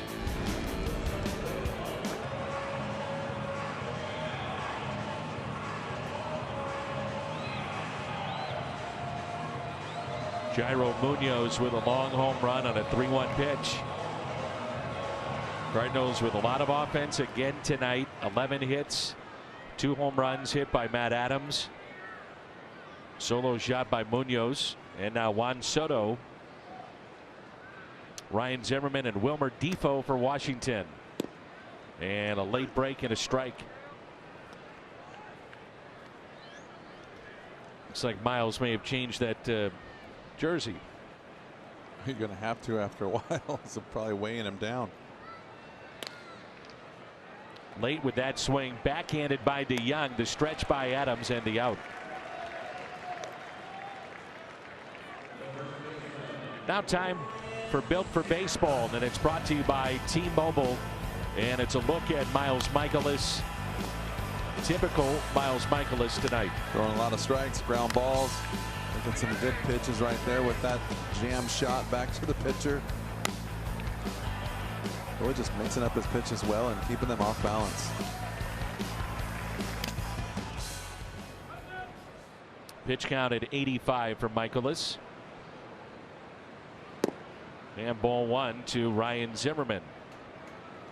It's kind of the fine line when you think about managing this late in the season, where you'd love to buy an inning or two for Miles Mikolas or any of your starters, but every game is so important. And we also talked about the fact that there are some of that bullpen that are down right now, would not be available to pitch. Well, you want your starter to go out there as long as possible, especially when he's pitching like this. But yeah, you're not going to stretch him through too far through the 100 mark, because you are looking at a chance to go to the playoffs, and I think every pitch that you can rest him is just better off in the long run. But the lesser of two evils, too many pitches by the starter or too many pitches by the bullpen. So hopefully you got enough guys down there here in the month of September. You can throw a fresh arm out there when you need it.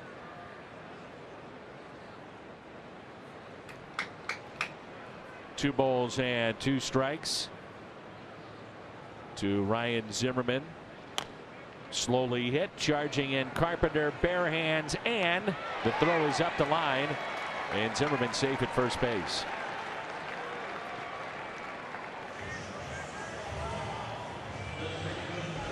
Third infield hit for the Nats tonight.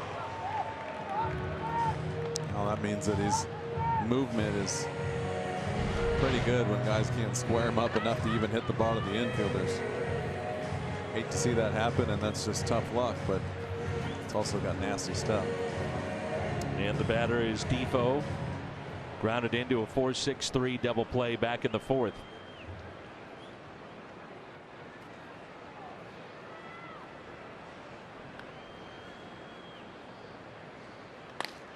Fly ball lifted out to deep left. Ozuna back. He won't get there. One hops off the wall. Bader backing up, and a run will score. That's Zimmerman. That makes it 7-2.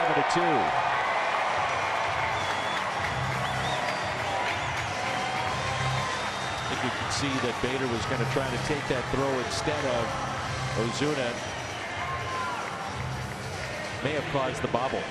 Yeah, I couldn't really get a good look at what happened, but I mean, heads up by Bader trying to save Ozuna's arm, but I think he scared Ozuna.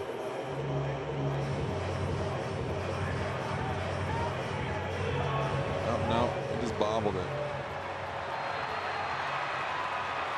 Well, just I think Bader made the right play. He saw the ball bouncing back over the top of Ozuna.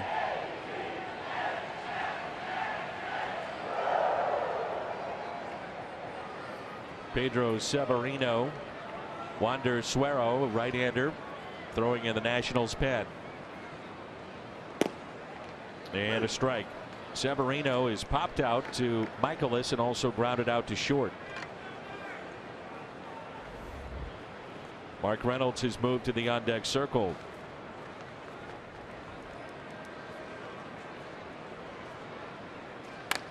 Curveball hit to DeYoung. Out number 2.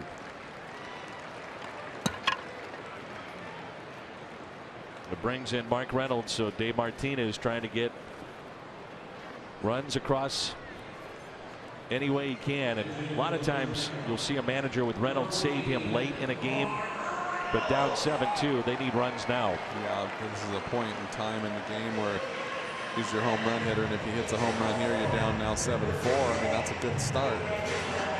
Kind of not really looking for him to take a walk or a base hit. You're hoping that he does go up there and go deep and then kind of get something going.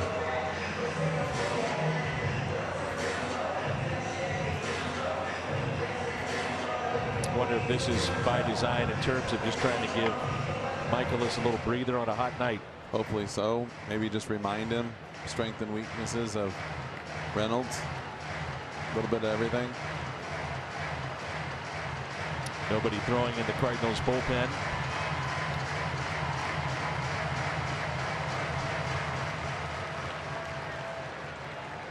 Reynolds has hit a home run every 13 plate appearances. Second best home run rate of his career.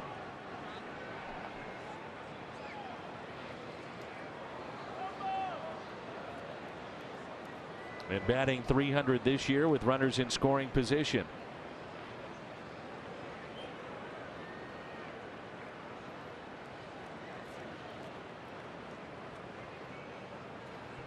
Two outs, runner at second, and the first pitch is strike.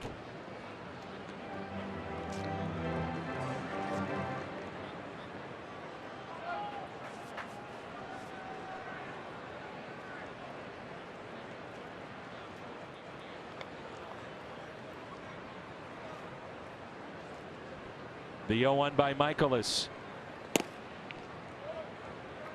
1-1 the count. I think the face with Reynolds too is he's one of those hitters that you never know what he's going to do at the plate. You can throw him a breaking ball and he'll swing over the top of it by 2 feet. And you can throw that exact same breaking ball and he somehow just be a little bit slower and late and can shoot it out to right field with the best of them. So it's not like you pitch to him normally all the time. Carpenter to Adams, and Michaelis through 6. Matt Adams has homered twice already tonight. He's coming up in the 7th. 6 innings and 2 earned. Matt Adams, couple of home runs. Carpenter 2 for 4 with a double. RBI, 2 runs scored. And the starter for the Nats, Tanner Roark, 5 innings, 10 hits, 6 earned. Let's talk about Mike Schild as you get a look at Suero. And we were going over the bullpen and who might be available. Maybe some guys that you could look at, some guys that you'd like to stay away from. And he said real simply, well, the way I look at it, go Miles. We need you. Well, he's done so far what the Cardinals needed. Just seeing that right there. He's not getting the hugs or the handshakes. That probably means he's going back out there. Here's Jose Martinez. And the first pitch, a strike from Wander Suero. Gateway Honda home run inning. Cardinals hit a home run. The Gateway Honda dealers donate $1,000 to the Make-A-Wish Foundation of Missouri. Suero was signed by Washington, non-drafted free agent, all the way back in 2010. Spent some time at Syracuse this year, the AAA affiliate. And this his 31st appearance of the year.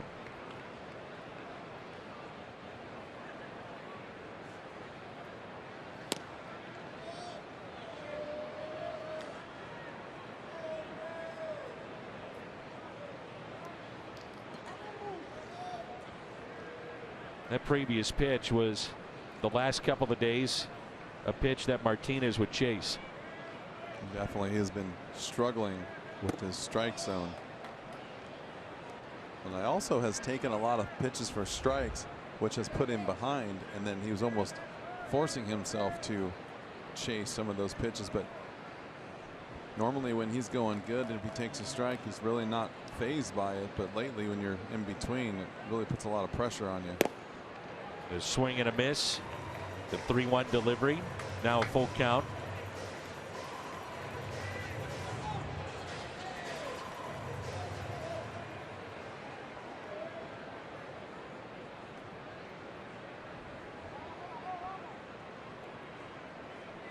3-2 the count on Jose Martinez.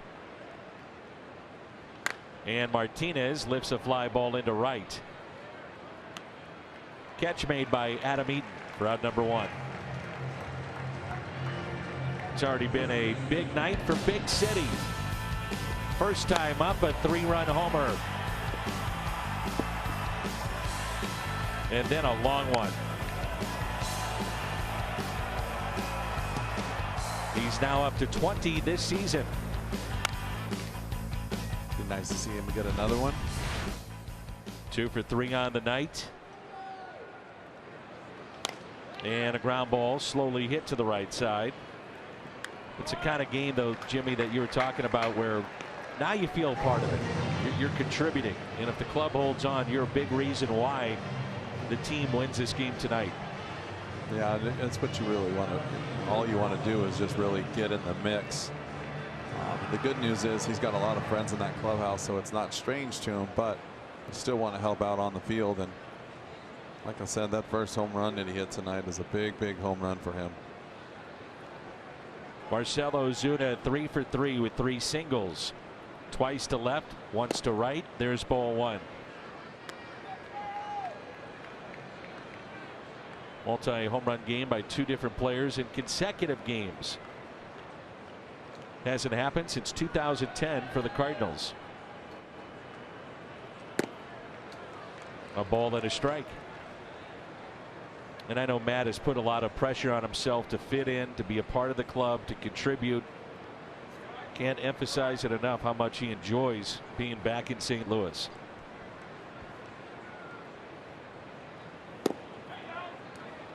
Two balls and a strike.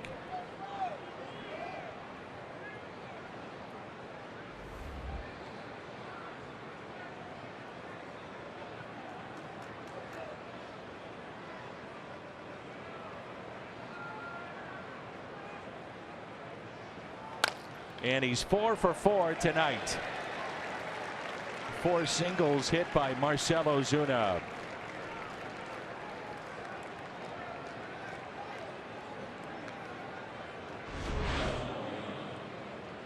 Nice job just staying up the middle, a little bit behind that ball, and hits it on the ground, but there's a lot of grass up the middle. Ozuna had the shot in the shoulder, let that subside. Had really struggled throwing the baseballs we've seen. Took him a little bit maybe to get his timing back, but he's now locked in, and DeYoung hits it off the end of the bat. Easy play, and it's time to stretch here in game number 3. Marcell Ozuna 4 for 4 tonight, and the Cardinals have the lead 7-2. And tonight Miles Michaelis pitching into the 7th inning. 7-2, the Cardinals with the lead. I think that's pretty much baseball in general right there, though. When you get a good start from your starter, obviously you got a better chance to win. Doesn't matter who the manager is, really, but it seems like we talk about that almost every night, how far the starter can get and how well they can pitch.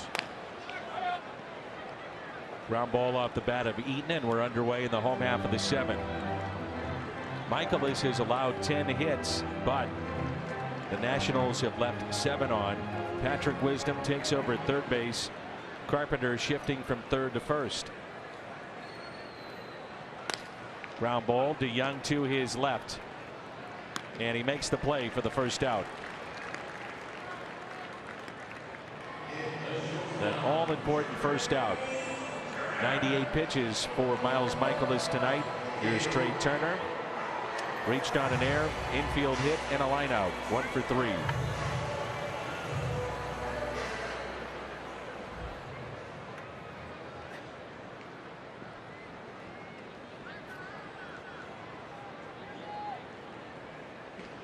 First pitch taken high for ball 1.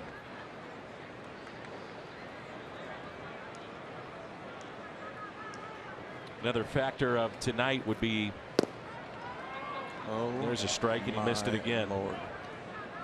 But he's had an extra day rest coming into this start too, which may play into the decision making of Mike Schilt. 2 balls and no strikes on Trey Turner. So you go from 1-1 instead of that 2-0 to a very good hitter. 2-1.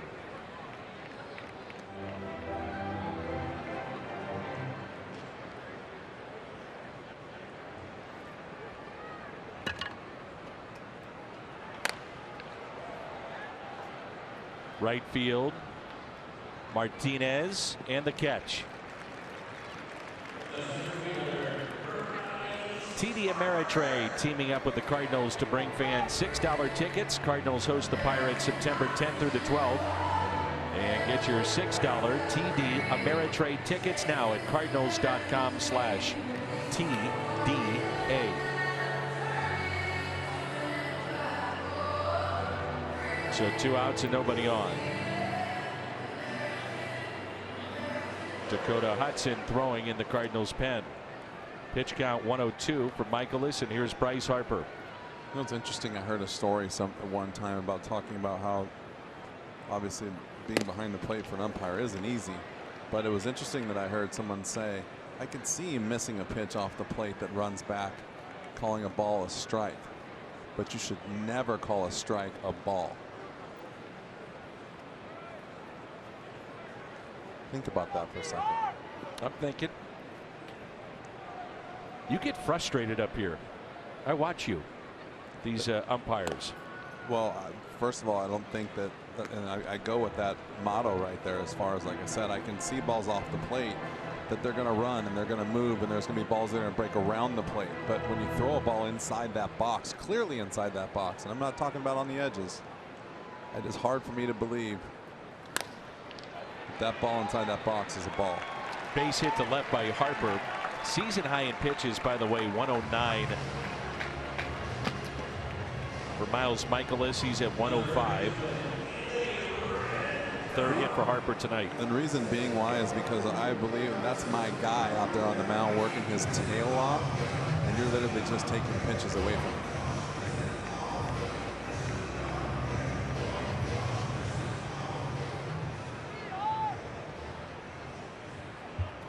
Anthony Rendon 1 for 3 tonight. Single back in the first inning. It was to center, and Bryce Harper was the runner at second base. It was a line drive that Bader tried to catch with a dive. Got it on a trap, hopped right up and threw a strike to the plate to get Harper. Wasn't even sliding. Probably got him by 2 or 3 steps.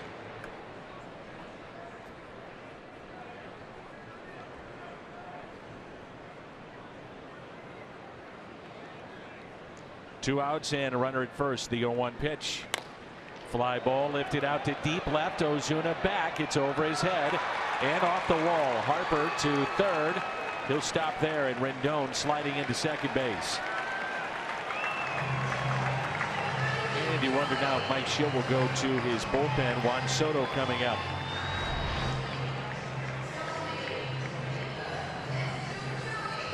Pretty good pitch right there, but good piece of hitting by Rendon. And you see why it gets frustrating when you just turn the count from, let's say, 2-1 to 1-2, and then you give up a hit, and then you can see how quickly it can get out of control.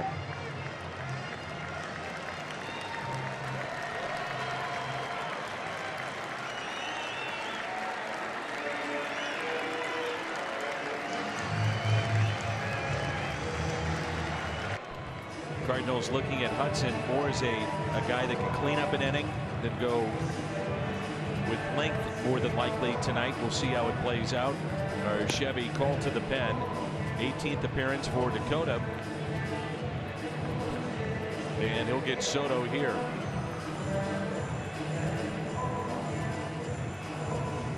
I think right now you're just trying to get outs. Yep. The way the bullpen has struggled a little bit late, especially as many guys and pitches out of the zone, and you struggle to throw strikes here in this ballpark. Try to get 1 out at a time right now. So 2 outs, 2 on, and Soto at the plate. First pitch taken for a ball. Hyundai pitch arsenal on Dakota Hudson. So Michael has got the first two. Then it was a single to left by Harper and a double by Rendon. Soto tonight has struck out, single to left, and grounded out to short. Runners at second and third. Just off the plate, 2 balls and no strikes.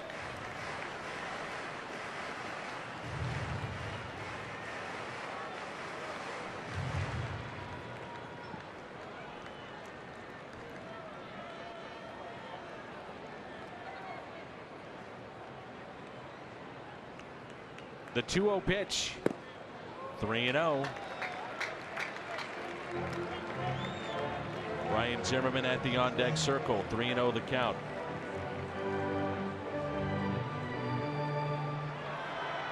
Soto's on base percentage .419.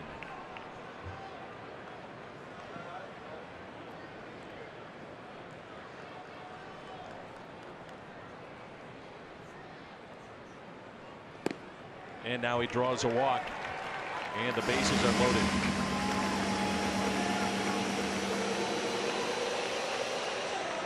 Ryan Zimmerman 1 for 3 with an infield hit. I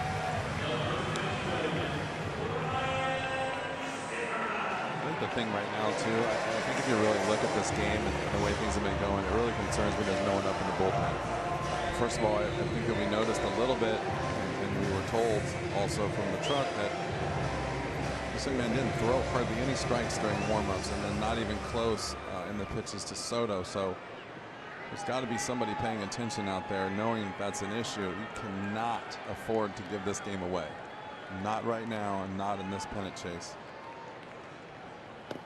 And that's now 5 straight balls by Dakota Hudson, and this has been a real issue in this series with the Cardinals coming in. Last 2 games, 21 walks combined. And he's not even close. I hate to say it, and this young man has got great stuff, but you got to be careful right now. Cannot lose the momentum of this game. Michaelis did not walk anybody in 6 2/3. Still responsible for the runners at second and third.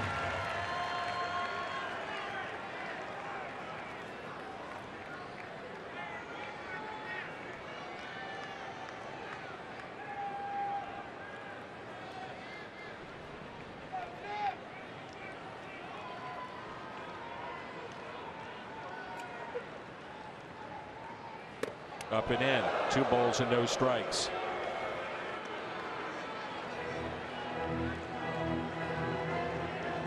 And the bullpen phone now starts to ring.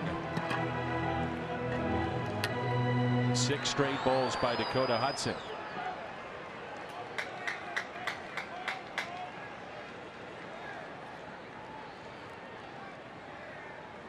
The 2-0. There's a strike. There we go. Come on, young man.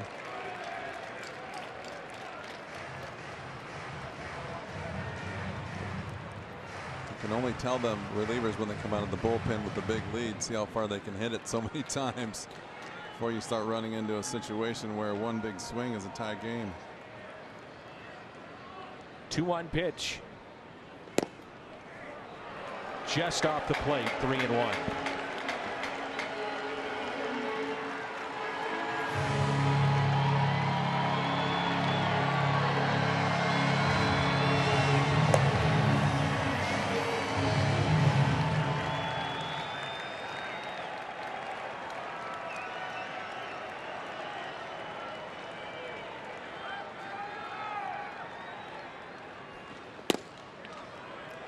Full count.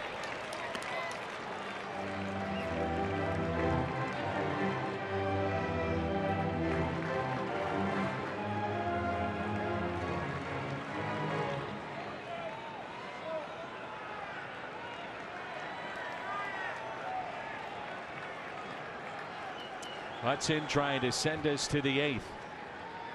The 3-2 pitch. Driven out to center. Bader going back. Off the top of his glove. 3 runs will score. we've got a ball game. It's now 7-5.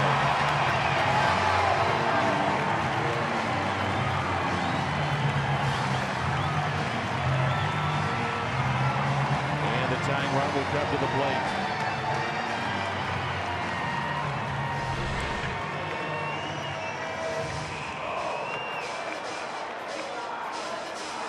Harrison Bader does everything he can. He just cannot get back. Those are one of those very few balls that you can't read how hard it's hit because it's pretty low, but it is carrying, especially here in this summer heat. And it's hot, and the ball is flying. Wilmer Defoe.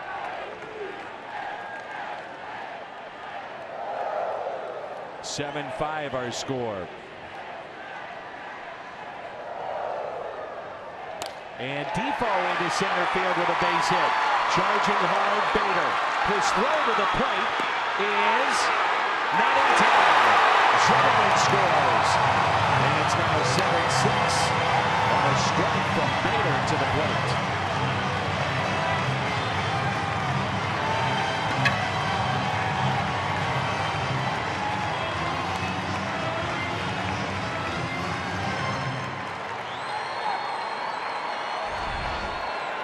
The Cardinals will challenge in this key spot late in the game.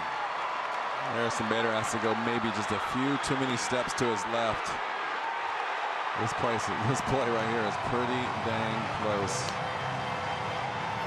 I think one of the questions right now, if you're Washington, why is Defoe at first base and not at second? I mean, that's big. Throw missed the cut. It was a strike to the plate. It's being challenged. Cardinals, I think they believe they got him. They're starting to walk off the field.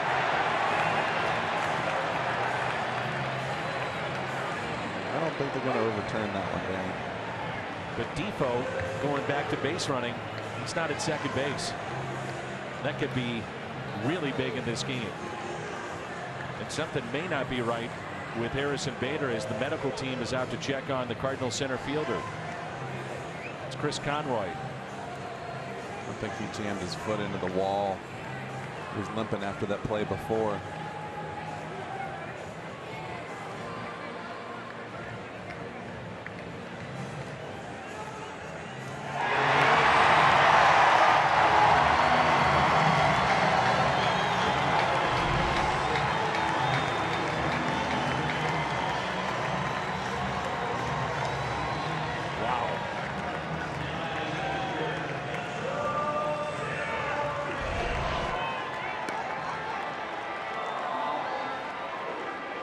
The Cardinals do have a reliever up and hot and ready if they want to go in that direction.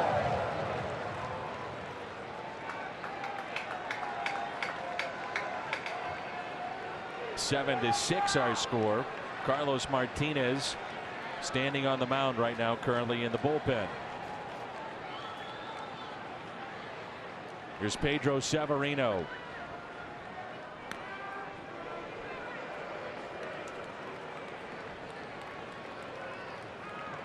Andrew Stevenson at the on-deck circle.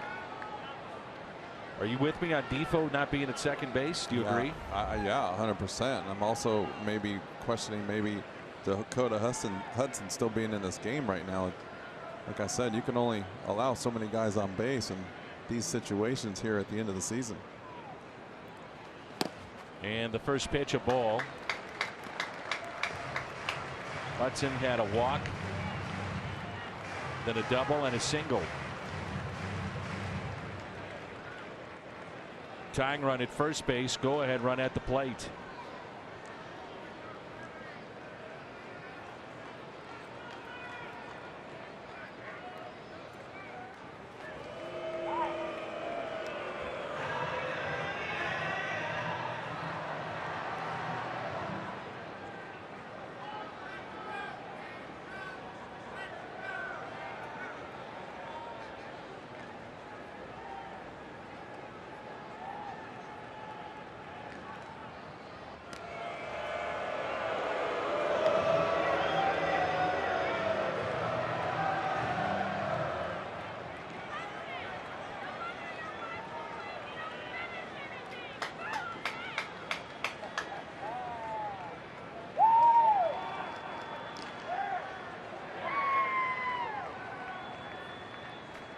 Here's a 1-0 pitch by Dakota Hudson.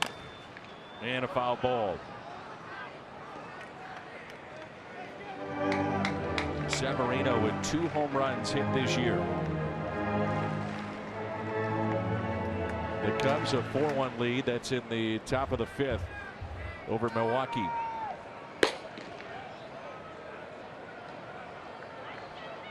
So Martinez ready. Chasing Shreve getting loose. 1 ball and 1 strike.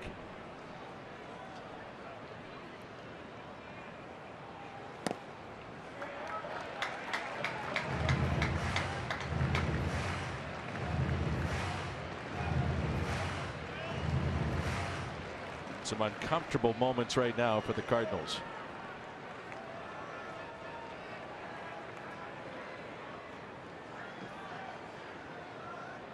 The 2-1 pitch to Severino. And he pops it up behind home plate and out of play. May have chased the ball. And it's 2-2.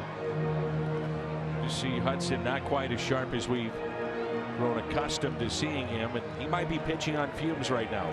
These young pitchers come up and definitely at the end of their season right now for the minor leagues, and that extra adrenaline that you get when you get here in the big league starts to wear off a little bit.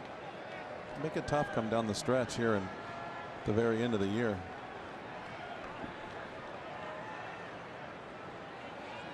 Two balls and 2 strikes.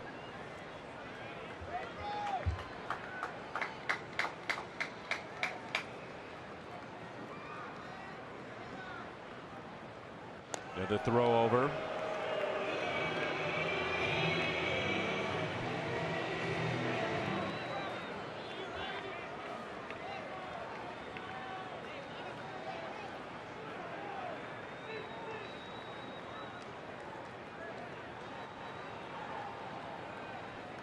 The 2-2 pitch.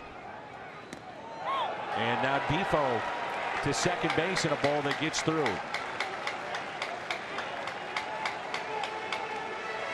Well, one way or another, this has got to be his final hitter, you would have to assume. Base hit, walk, or an out. The tying run now in scoring position. Hudson charged with a wild pitch.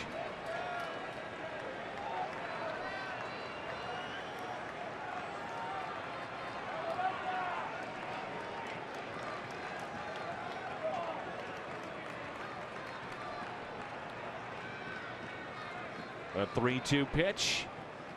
Severino to center. Bader is there to make the catch.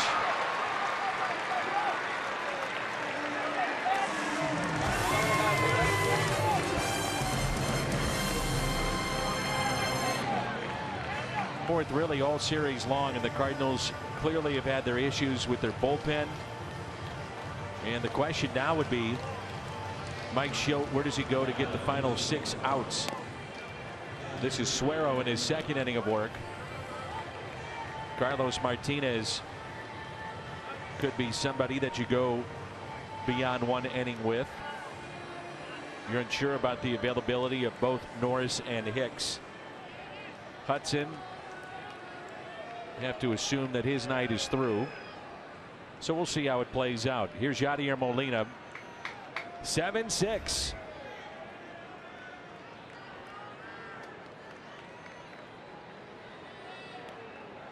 Dakota Hudson, one of his toughest outings.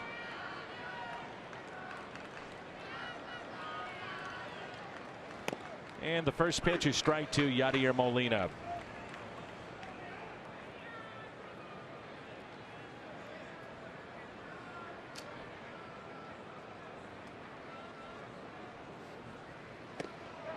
Did he go? No, he did not. 1 ball and 1 strike. Molina is grounded into a double play, grounded out to short, and struck out. Field and Colbreth is hearing it from the Nationals dugout. We can hear that all the way up here. 2 strikes on Molina.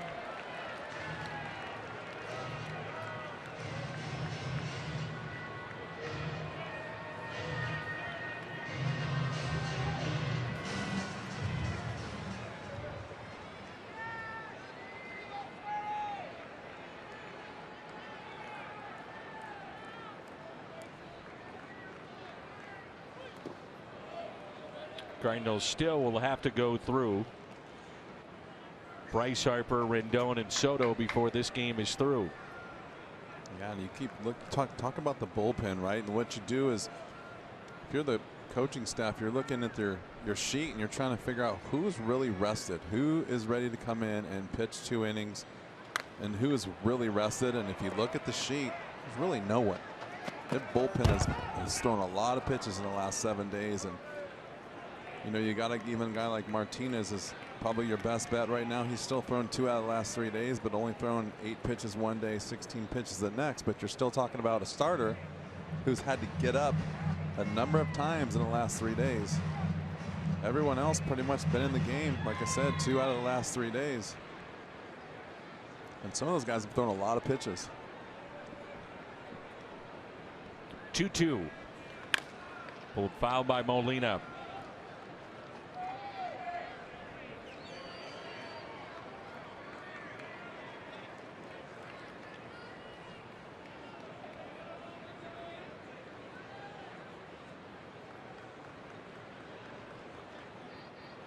Two and two the count.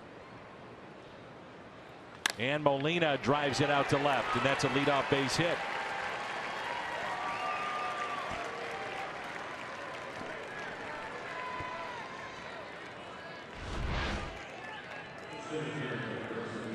So leadoff single for Yadier Molina. Harrison Bader will be the batter. Jimmy, you picked up on it. The Cardinals medical team, Chris Conroy, went out to check on Bader in that bottom of the 7th. Banged up against the wall. Took that foul ball off the ankle bone last night. Can't help but think maybe that has something going on there.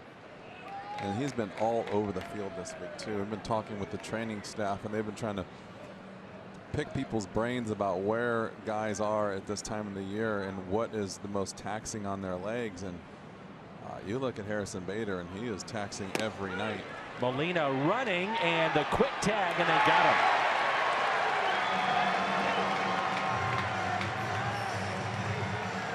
Yadi slow to get up. Well, how about the tag there? How quick that was, the glove work. That is the way you're supposed to tag someone out at second base, and that is hard to do. Watch the quick hands right here by Trey Turner.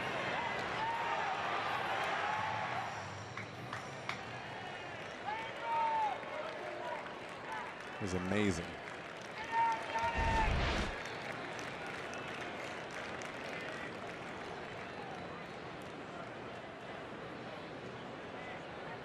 A ball and a strike.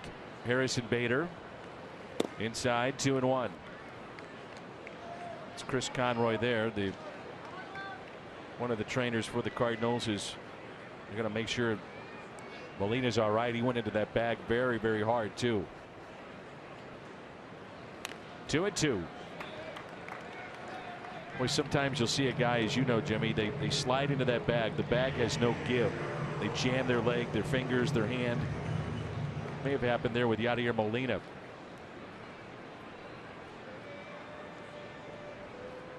Two and two the count.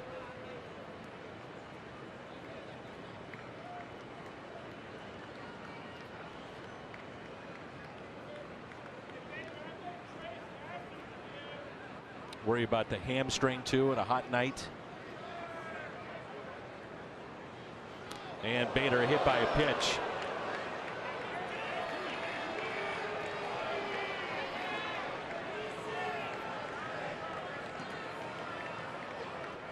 Hit by the pitch after the catcher goes out and visits with him.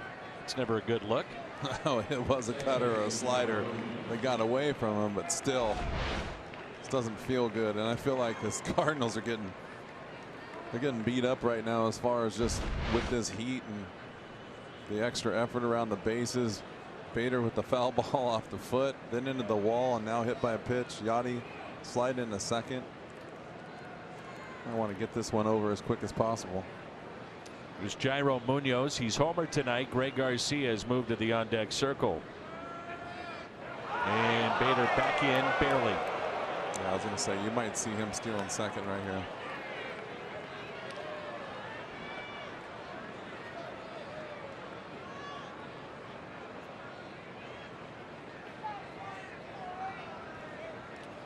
Nationals will not challenge.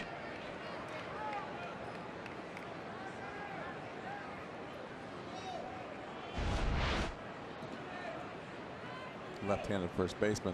That might be trouble. Yep. Munoz homered on a 3-1 pitch. First pitch to him here in the 8th. Instead, another check on Bader, diving back to the outside portion of the bag. Here it was back in the 6th, 3-1 pitch. And the home run for Jairo Munoz, number 8 this year.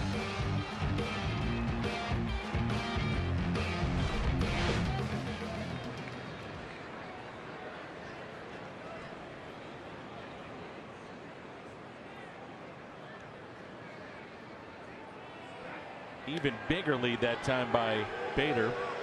He's got the attention of the Nationals.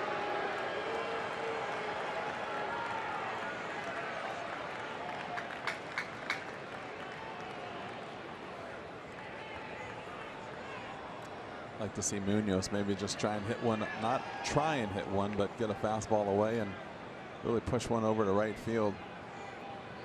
And that's how they got it. Bader saying to Ali Marmol, I'm safe.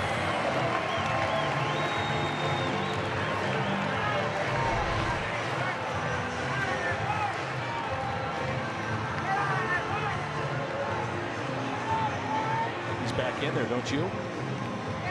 Looks like he might be safe.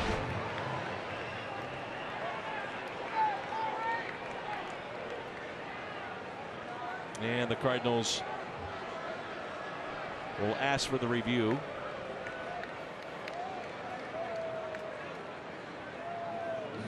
Cardinals do not have a challenge. This is an umpire review.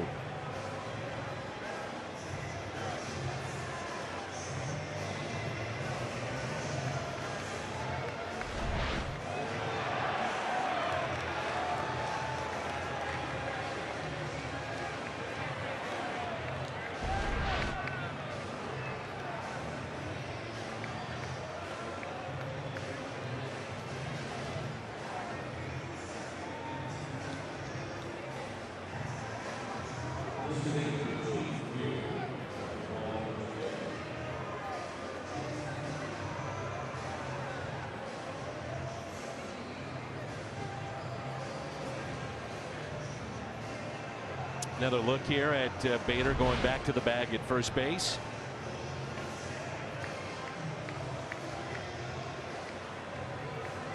I think the first look we had was the best, and it did show the hand may have gotten in there before the tag.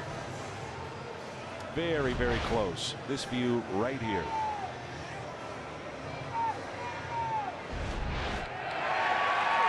There's absolutely no way you can tell. I don't know how they do it, but they do it.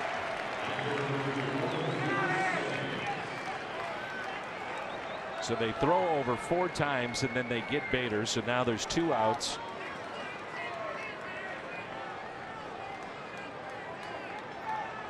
And there still has not been a pitch thrown to Munoz. Minute 33 seconds on the review.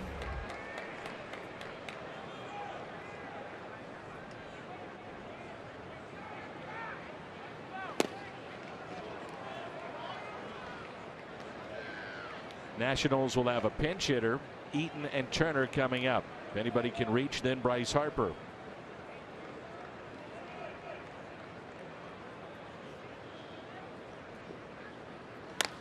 And Munoz, a fly ball into right. Adam Eaton under it. Makes the catch. 7-6. Redbirds on top.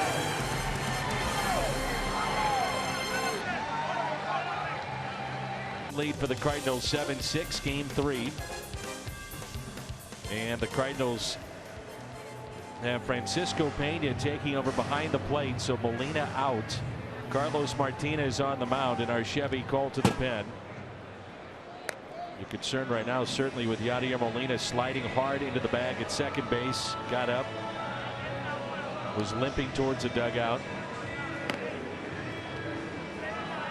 And Carlos Martinez, the Chevy, called to the pen. The Cardinals need 6 outs, trying to hold a 1-run lead. Andrew Stevenson will be the pinch hitter. Suero with 2 innings out of the bullpen for Washington. And here we go with Carlos. So Pena behind the plate. Wisdom is at third. Carpenter is at first. And now Carlos Martinez on the mound. First pitch to Stevenson. Taken for a strike. And that's what you want to see. That's what you'd like to see right here out of Carlos Martinez. This is his 5th time on the mound in 8 days. Something that he's not used to, but he's up for the task because he's got nasty stuff. This could be really kind of a statement game for him. Would you agree? You got to make it sometime, right? Especially if you're coming out of the bullpen now. Could be a big spot for him.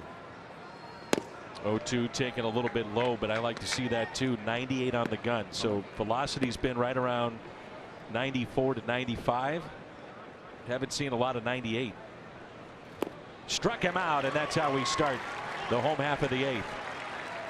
Well, we talk about it all the time, that extra effort, that extra gas in the tank. 98, 99, 97 makes it that much tougher for hitters to pick up the off-speed stuff. And right here, he has no chance at this changeup. Crazy that that changeup is actually 89 miles an hour. But clearly, a nasty weapon with 98 with the fastball. Thinking about Molina, could have been a slide. It could have been hamstring as he was kind of grabbing the back of the leg. And when we hear about it, we'll pass it along to you. Certainly got more on the postgame show. So Pena in behind the plate. Justin Miller, right-handed pitcher, throwing in the Nats pen.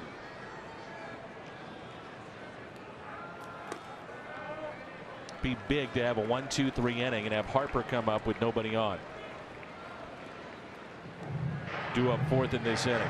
First man retired. That was Stevenson. Now 2-0 on Adam Eaton.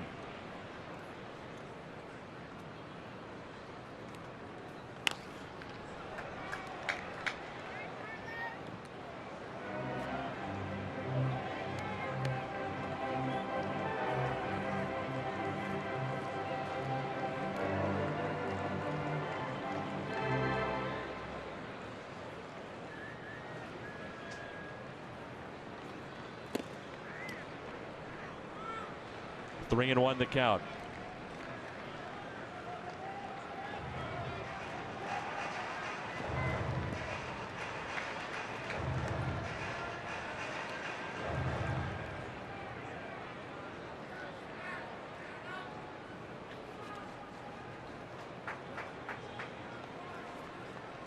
Three-one pitch to Eaton. 97 from Carlos Martinez. 3-2. Eaton grounded out to third, single to center, RBI double in inning number 5, and grounded out to short.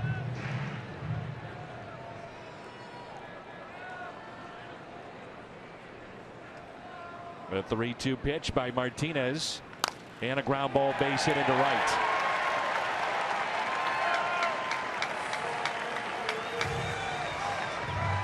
Went down to get it, and a single into right field.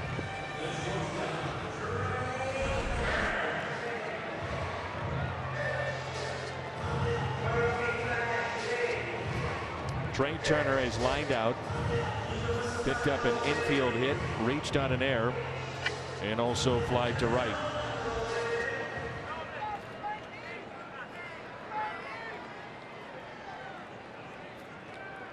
Only grounded into 2 double plays.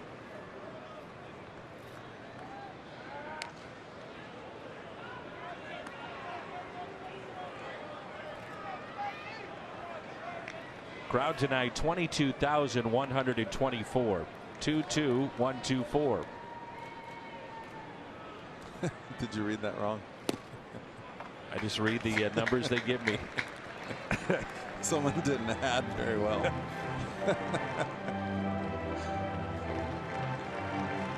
A lot of room to the right side of the infield. They're holding the runner on.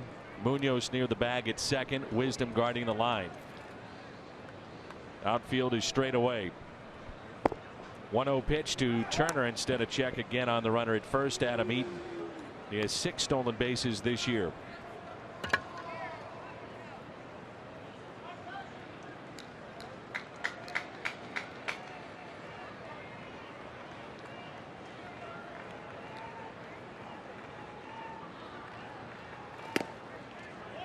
A ball and a strike. Bryce Harper on deck.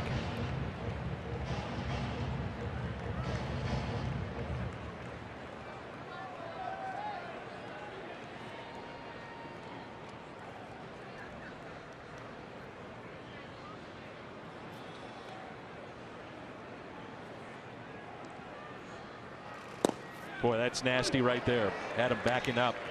1-2. As a right-handed hitter, you're worried about the sinker. So when the slider comes out of his hand, you think inside first before you even see the spin. You have no chance to react and swing at that pitch. 1 ball and 2 strikes. The next by Martinez. Line to short. And that's out number 2. Wow. Tell you what, Trey Turner has put some at-bats together this last 3 days. Ball may have been knuckling a little bit on Paul too. Eaton back to the bag, and now it's Bryce Harper.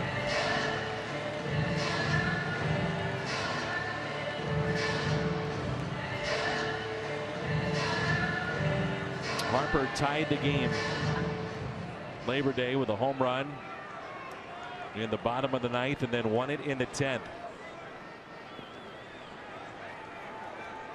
2 outs. He represents the go-ahead run. Strike 1. I think that's where you got to keep the ball against him right now. You got to stay in there off the plate. Cutters. He's got the thing about Carlos Martinez, he's got so many weapons. It's not like you're saying just pitch him in. It's not that easy, right? If you miss and miss out over the plate, but he's got such a nasty cutter. When you throw that ball in the inner half, you want it to stay in there. So use the cutter to keep it in there. You can get him start to open up. Then you just buy the outside part of the plate, or you have a changeup for that weapon. But I still try to stay in there as much as I can. 0-1 pitch. 0-2. And you got to get it in there and keep it in there. Because the thing you do by keeping the ball inside against a really good hitter is you kind of upset him a little bit, to be quite polite, and you start to wake them up, and they want to do some damage. So you keep challenging a good hitter in there like that. He's going to wake it up. He's going to wake up a little bit and want to hit the ball over the scoreboard, and that is when you go back away off the plate. 0-2 the count on Harper. The next by Martinez, and again another throw over. Eaton back in safely. Carpenter almost knocked over. By the throw? Exactly. Almost took Eaton's fingers off. I think you see Pena sitting out off the plate away right there, and they throw over. That makes you make sure that when the hitter looks back down, he sees the catcher off the plate out there. 0-2 pitch, and he struck him out. A called 3rd strike, and Harper caught looking.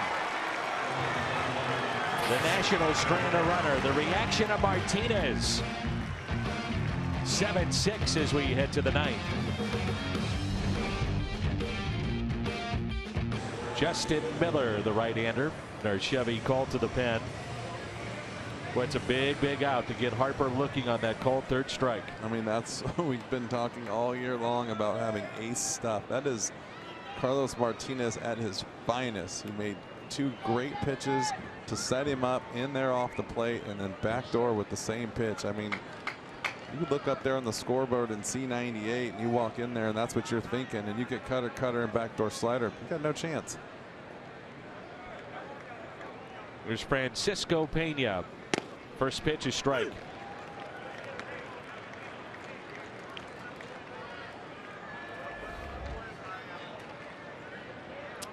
No one throwing in the Cardinals pen. No Hicks, no Norris. It's Carlos Martinez.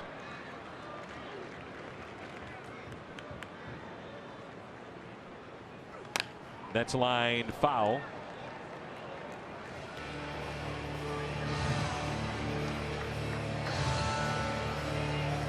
0-2 the count on Pena.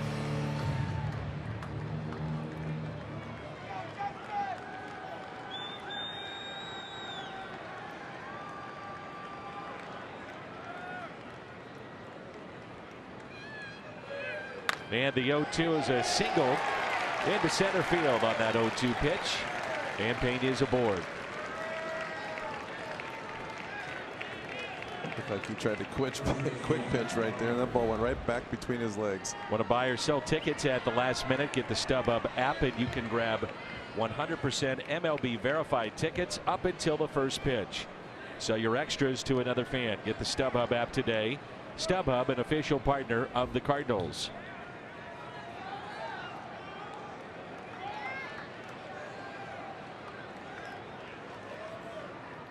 Now Matt Carpenter. 2 hits tonight.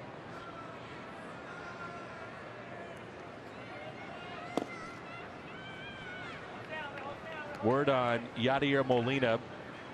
Left the game with left hamstring tightness. Left hamstring tightness on Yadier Molina.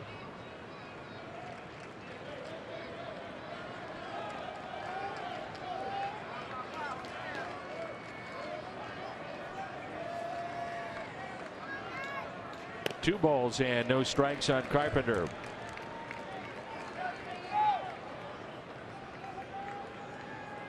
The Cardinals have 14 hits. 10 of those 14 have come from Carpenter, Martinez, Adams, and Ozuna. Ozuna is 4 for 4. The 2-0. And Carpenter hits it out to Harper. Barely has to move. Makes the catch. And that's the first out here in the top of the ninth. The Nationals have Rendon, Soto, Zimmerman looking ahead to the bottom of the ninth.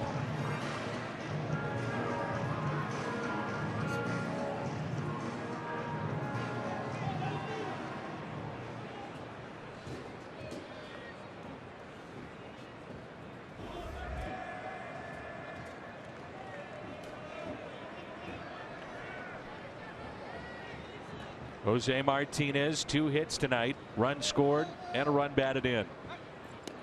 A check on Pena.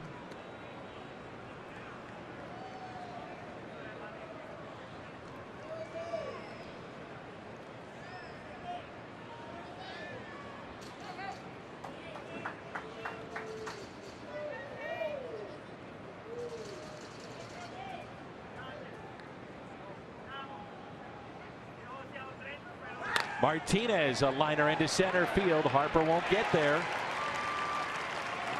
Runners at first and second with 1 out.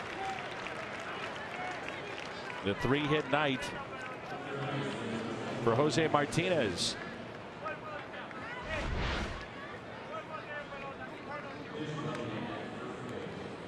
Another good piece of hitting by Martinez. See Pena just making sure that that ball's going to fall. Greg Garcia will pinch run, so you'd see Garcia go into second base, Munoz into right.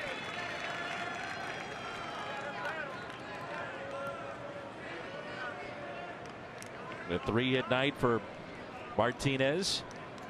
And now Patrick Wisdom, who homered in game 2.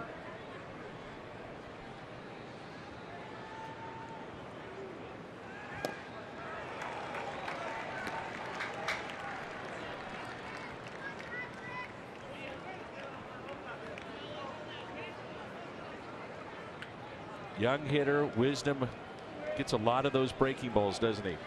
Yeah, he does. He's definitely going to get a lot early in his career here. These guys are going to try to figure out what he can't hit. But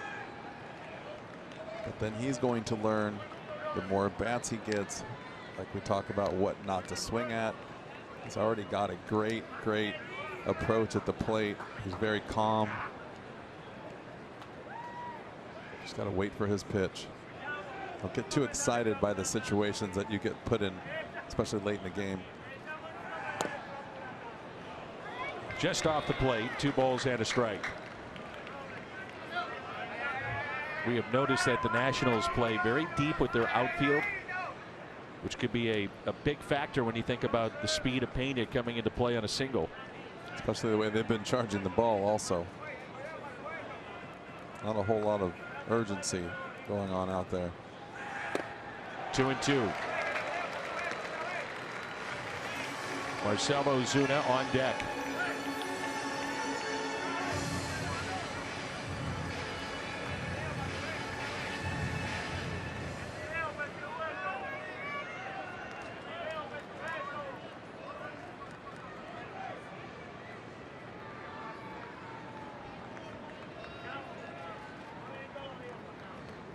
Two-two pitch. Foul back and a good rip. Good swing.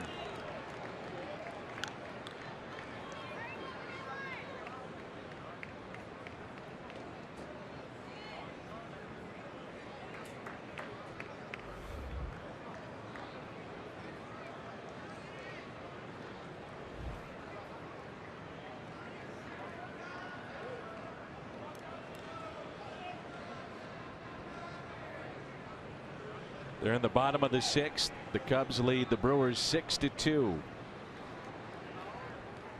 The 2-2 pitch to Wisdom. Stays alive. Boy, every game seems like it has been a nail biter for the Cardinals here in the last week or so. The twists and turns of a long season. And another one here tonight.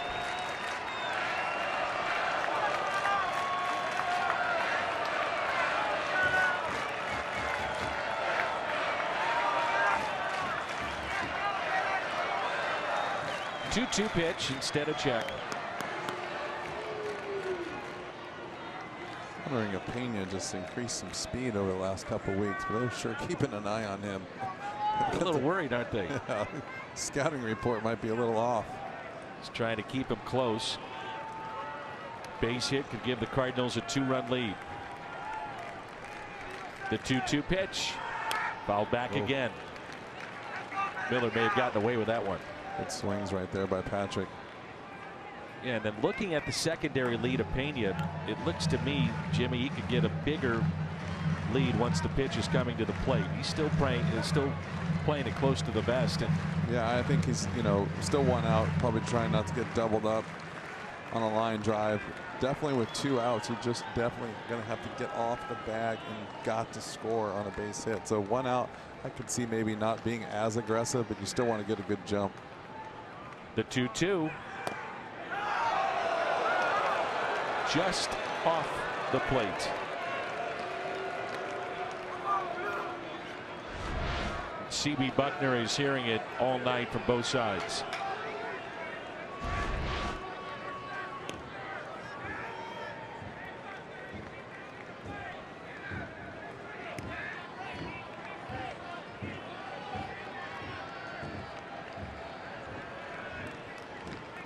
Miller's set. 3 balls, 2 strikes, and he walked him. So the bases are loaded for Marcell Ozuna. It's a big time at bat by Patrick Wisdom right there too. He had some pitches to hit, felled them off, took some really tough pitches and battled. Got himself a walk. Ozuna 4 for 4 tonight. Derek Lilliquist, former Cardinal pitching coach, now in his first year with the Nationals, wants a visit. Boy, that's a good at bat, huh? Really good at bat. Tough at bat on a young player too. Marcell Ozuna has never had a 5-hit game. Be a really nice time for a grand slam and a 5-hit game. Ozuna with 2 home runs last night, 4 hits here in game 3. We've talked about it after the injection on the shoulder, time on the DL. Seems to be locked in.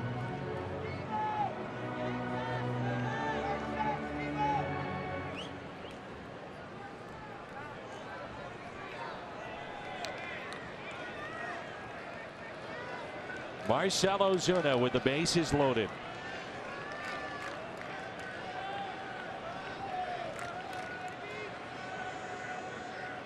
Ozuna hits it foul.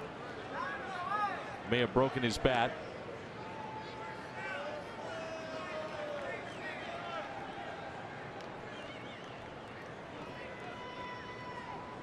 Miller's got a really good sinker.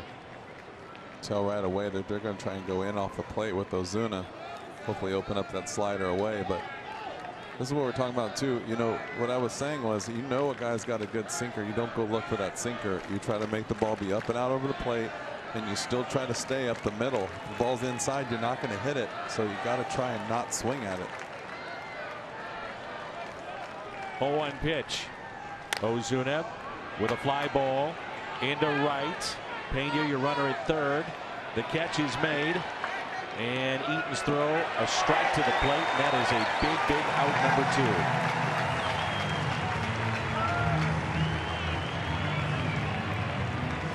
And the Cardinals need a 2-out hit from Paul DeJong.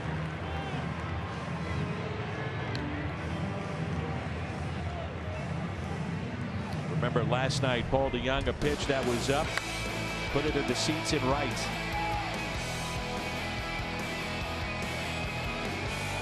That was home run number 16. Again, a situation with the bases loaded for the Cardinals this week.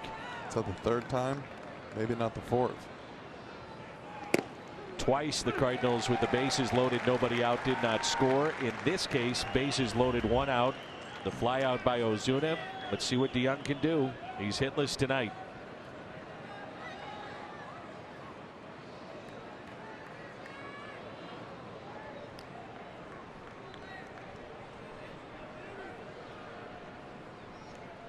Oh, 1 pitch. 1 ball and 1 strike. I've heard you talk about it many times in this spot, trying to slow the game down. You're just trying to look for a pitch to hit, trying not to get caught up in the emotions of the game. The bases are loaded. Everyone's thinking grand slam. Just trying to think, have a good at bat. The 1-1 to the Cardinals shortstop. Fouled back, 1-2.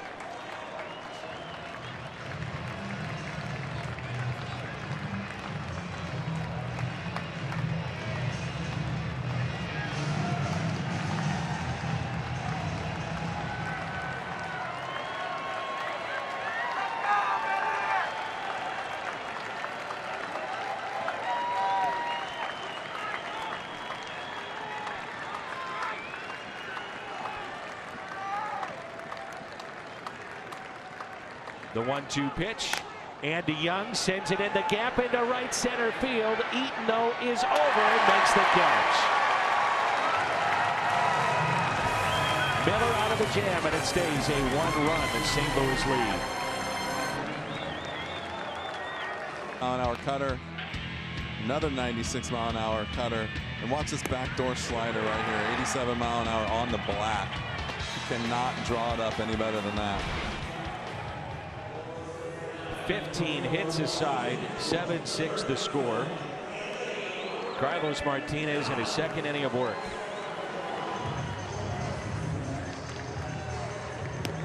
How many times do you get to sit here and say 96-mile-an-hour cutter?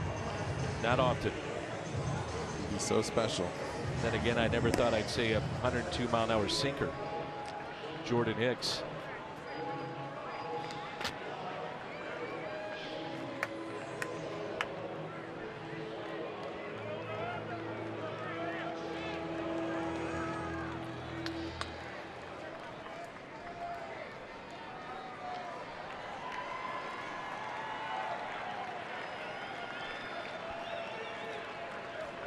Rendon to start it for the Nationals here in the bottom of the 9th, and then Soto and Zimmerman.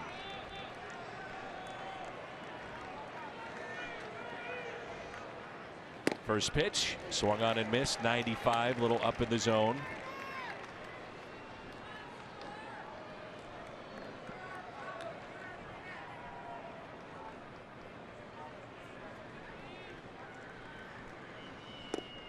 One ball and 1 strike.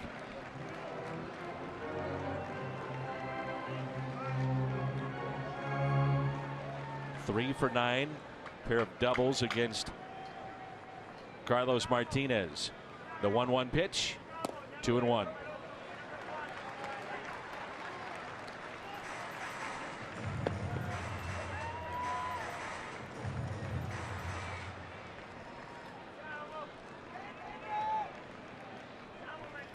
Fights it off.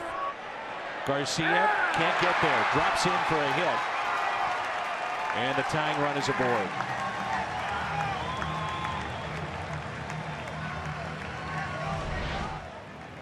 It'll be interesting to see how Carlos Martinez handles the 9th inning. Talk about how tough it is to get these last 3 outs. Nobody wants to be the guy to make the last out in the game. Right there you can see took one wild swing and then shortened up and just put the ball in play. It's going to be tough. It's tough on closers when guys don't expand the zone and you rely on that maybe slider out of the zone and they don't chase it. It makes it a little bit tougher. September 28th of 2014, the last save for Carlos Martinez. And now it's Soto. And he hits it off the glove of Carpenter. Martinez picked up the ball, but everybody's safe.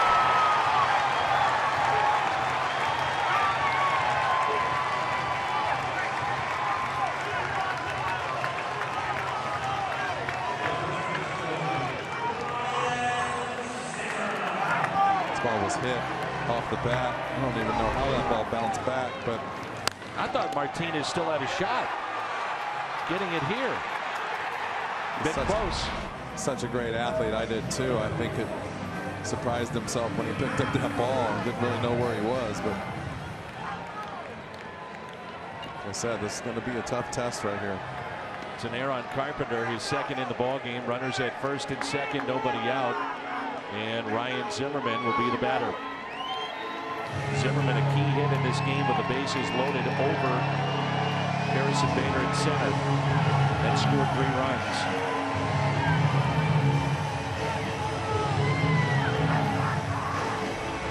The Nats have left 33 on in this series. 9 tonight.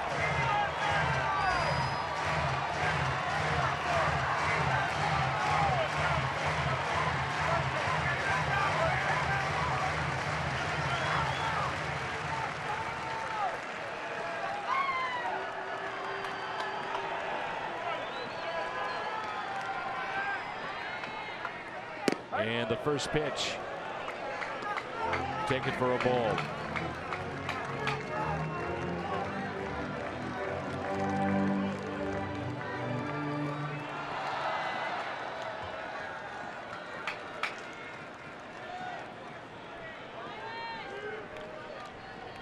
And the 1-0 pitch to Zimmerman.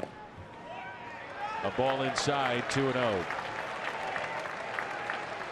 Miles Michaelis started this game. And again pitched well. Turned it over to the bullpen. And here we are. It's 7-6.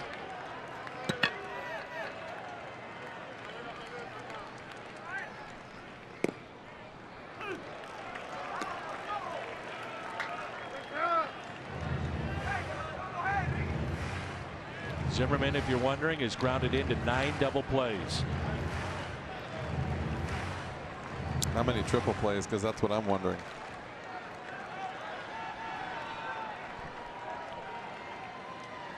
The 2-1.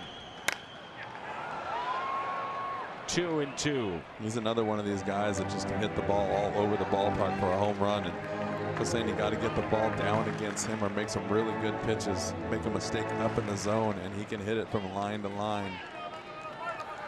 Not the same kind of power as Mark Reynolds, but pretty good power.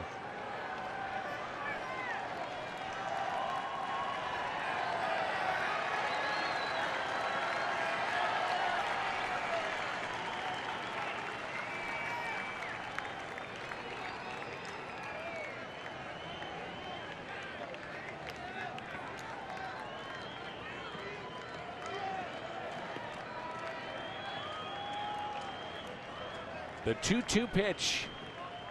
Martinez to Zimmerman.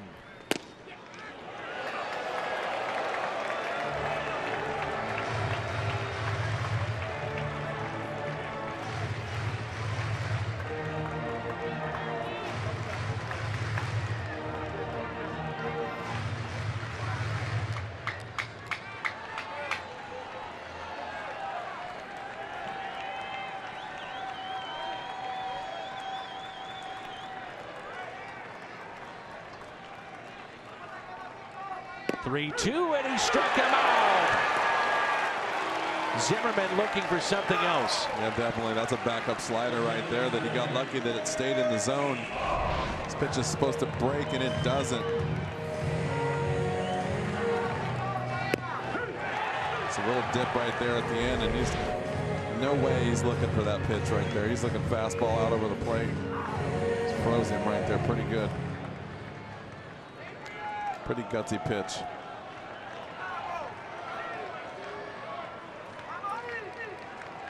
Defoe is grounded into 6 double plays. 1 out, 2 on, and strike 1.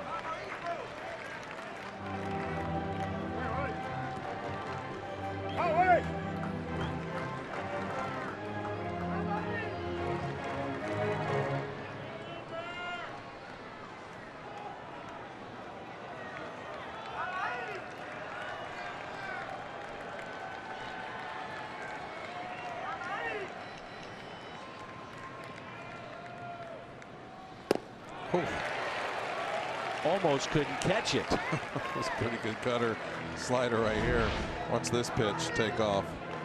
One that doesn't break, and then this one that really breaks.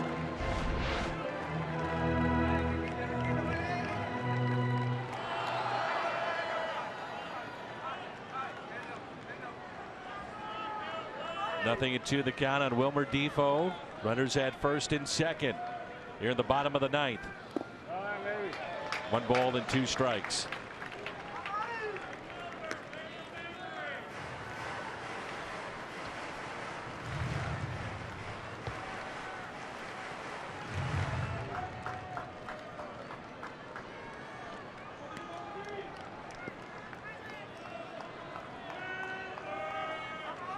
The anxious moments on the bench right now, the Cardinals. Matt Adams with 2 home runs.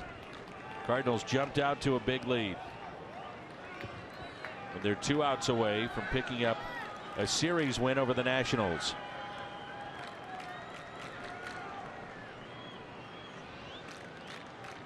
Here's a 1-2 pitch. Pulled foul.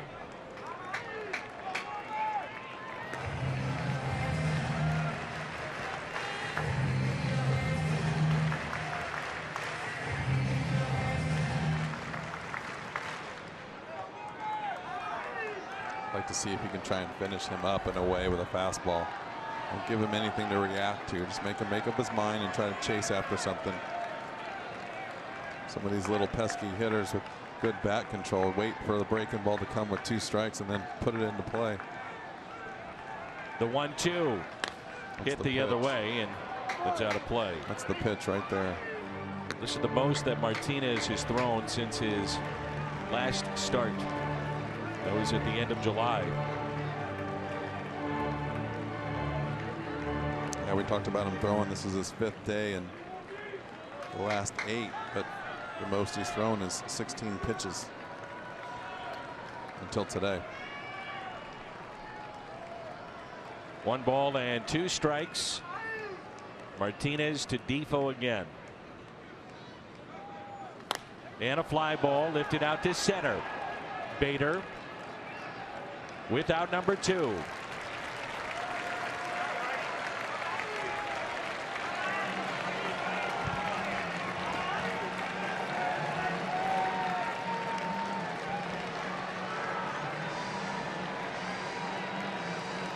Michael A. Taylor will be the pinch hitter.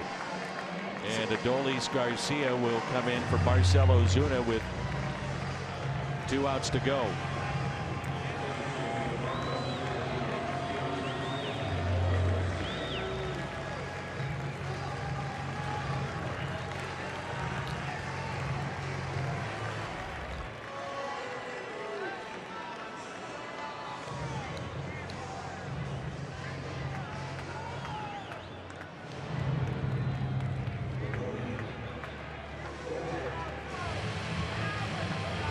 Runners at first and second, now 2 outs, and Michael A. Taylor at the plate. And the one thing you're thinking about with Adolis Garcia putting him in the ballgame, young man has an absolute rocket for an arm. A rocket. Just watch him throw his first warm-up toss over to Bader and almost threw it right through him. probably the main reason for this move right here. No question.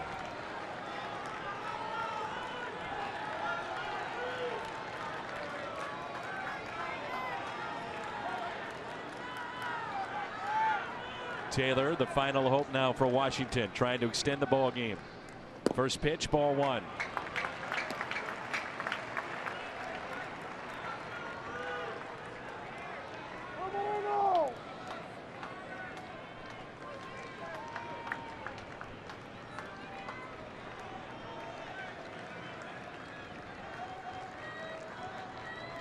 And the 1-0 pitch to Taylor.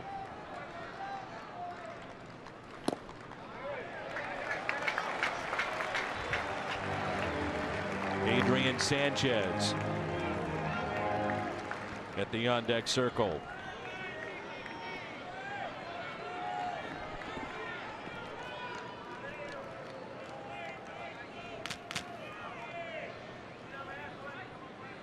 The 2-0 pitch. Good slider. It's one of the better ones he's thrown tonight. It's another gutsy pitch right there. 2-0 slider. Took a little bit of advantage of the young hitter. Don't give in all the way, but get something around the plate. It's pretty surprised that he was able to take the first 2 pitches without being a little overexcited. The 2-1. Now it's 2-2. That's what I'm talking about right there.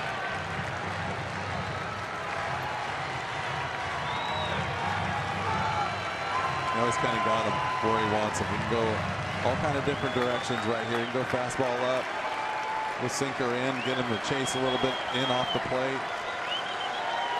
He's got to protect against that slider.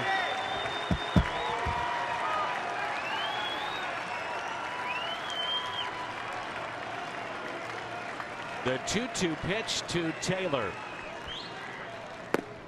3-2, and the runner's off with his next pitch, so you get a ball in the gap. You got to throw that pitch. That's where your pitch right there, especially in this situation. I'd like to see him maybe trying to attack the zone right there to not have to get to 3-2 with 2 outs. And you're Carlos Martinez finish it right here. You're right, a ball in the gap could be trouble and could be the winning run.